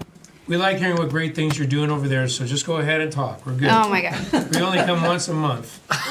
What I will say is, just listening to the golf course gentleman speak, is that one of the reasons that the aquatic center has been successful is because the staff there has done a really great job of finding different streams of income. So it's not just aquatics over there. And so they've just done a tremendous job, programming the entire facility. And so for the golf course to be successful and to build, a really nice clubhouse, I think we're going to have to do that. And so we look forward to that, but I just wanted to mention that. We're just so busy. We have, I want to say, almost 1,000 kids playing basketball. We are in all 6 elementary schools, both middle schools and the high school. And so we've just had tremendous turnout in the sports department. Aquatics is just wonderful. I was telling Clay the other day that I attended the fitness sampler that we had that was free to the community, just kind of previewing some of our fitness classes. And while I was there, first of all, I couldn't get a parking space either, so I totally understand that. And that was at 8 a.m. on a Saturday. I drove in, we had that going on, we had public swim going on, we had a swim meet going on, we had 20 seniors there to go on our senior trip to A. What else did we have on? Basketball. As I drove around town, it was just amazing to see, all the things that were happening in our community that we were involved in. And I thought that was wonderful. It's a good thing to have the parking lots, really full. But it was just the diversification of all those things, And so I really appreciate staff for working so hard and doing that. Kellen golf rounds were up in December, which is kind of amazing. We had very few frost delays, which was which was good for us. His rounds of golf are up for the entire year, so that's wonderful. I think the senior center I want to mention. They are offering. Okay, so for I think even Clay, you were involved in this, but for our Meals on Wheels program, Bimart, we partnered with Bimart, and they had a little giving tree at Bimart, and so people in the community grabbed little tags on the trees and bought gifts for some of the Meals on Wheels. Actually, all 86 Meals on Wheels participants, I would say. And then there's another group that offered goodie bags to our seniors. And I thought that was a really neat program. And Sarah Larison is in charge of that, and she just has some wonderful ideas, and the senior center is just hopping over there. The other thing I wanted to mention too is that we do in February offer free tax preparation at the senior center. I did it last year because I actually am a senior, and I am, and so and they were amazing. They were so great, and so I just wanted to mention that as well. She's bragging about it. She's bragging about being I'm a not senior. bragging about it. It was amazing. It was wonderful, and they did a really great job. So I think that's it. Thanks for all you do out there. Of I know course. it's a busy time. You do a great job, Julie. Yeah, thank you. Thank you. Kat, what's happening? Nothing for me, thanks. Well, with that said, I think that, do we have anything else from staff? Unfortunately, I'm going to mention one more thing. In my superintendent report, there's SB 179, which is related to an opt-in. So that's one that my take on it after reviewing it is that it would be good for us to go ahead and adopt the model legislation associated with that. And since SDO has kindly provided that in a pretty ready-to-adopt format, you can expect to see that in your next regular meeting. Yeah, we'd like to. Okay. Okay, I would really want to thank our budget committee members listening to numbers that they might see later on. So congratulations, thank you for coming and staying. Also representing the golf course, the person that doesn't golf. Other than that, we are adjourned. Yes. Thank you. Thank you, Richard. I have to make fun of you.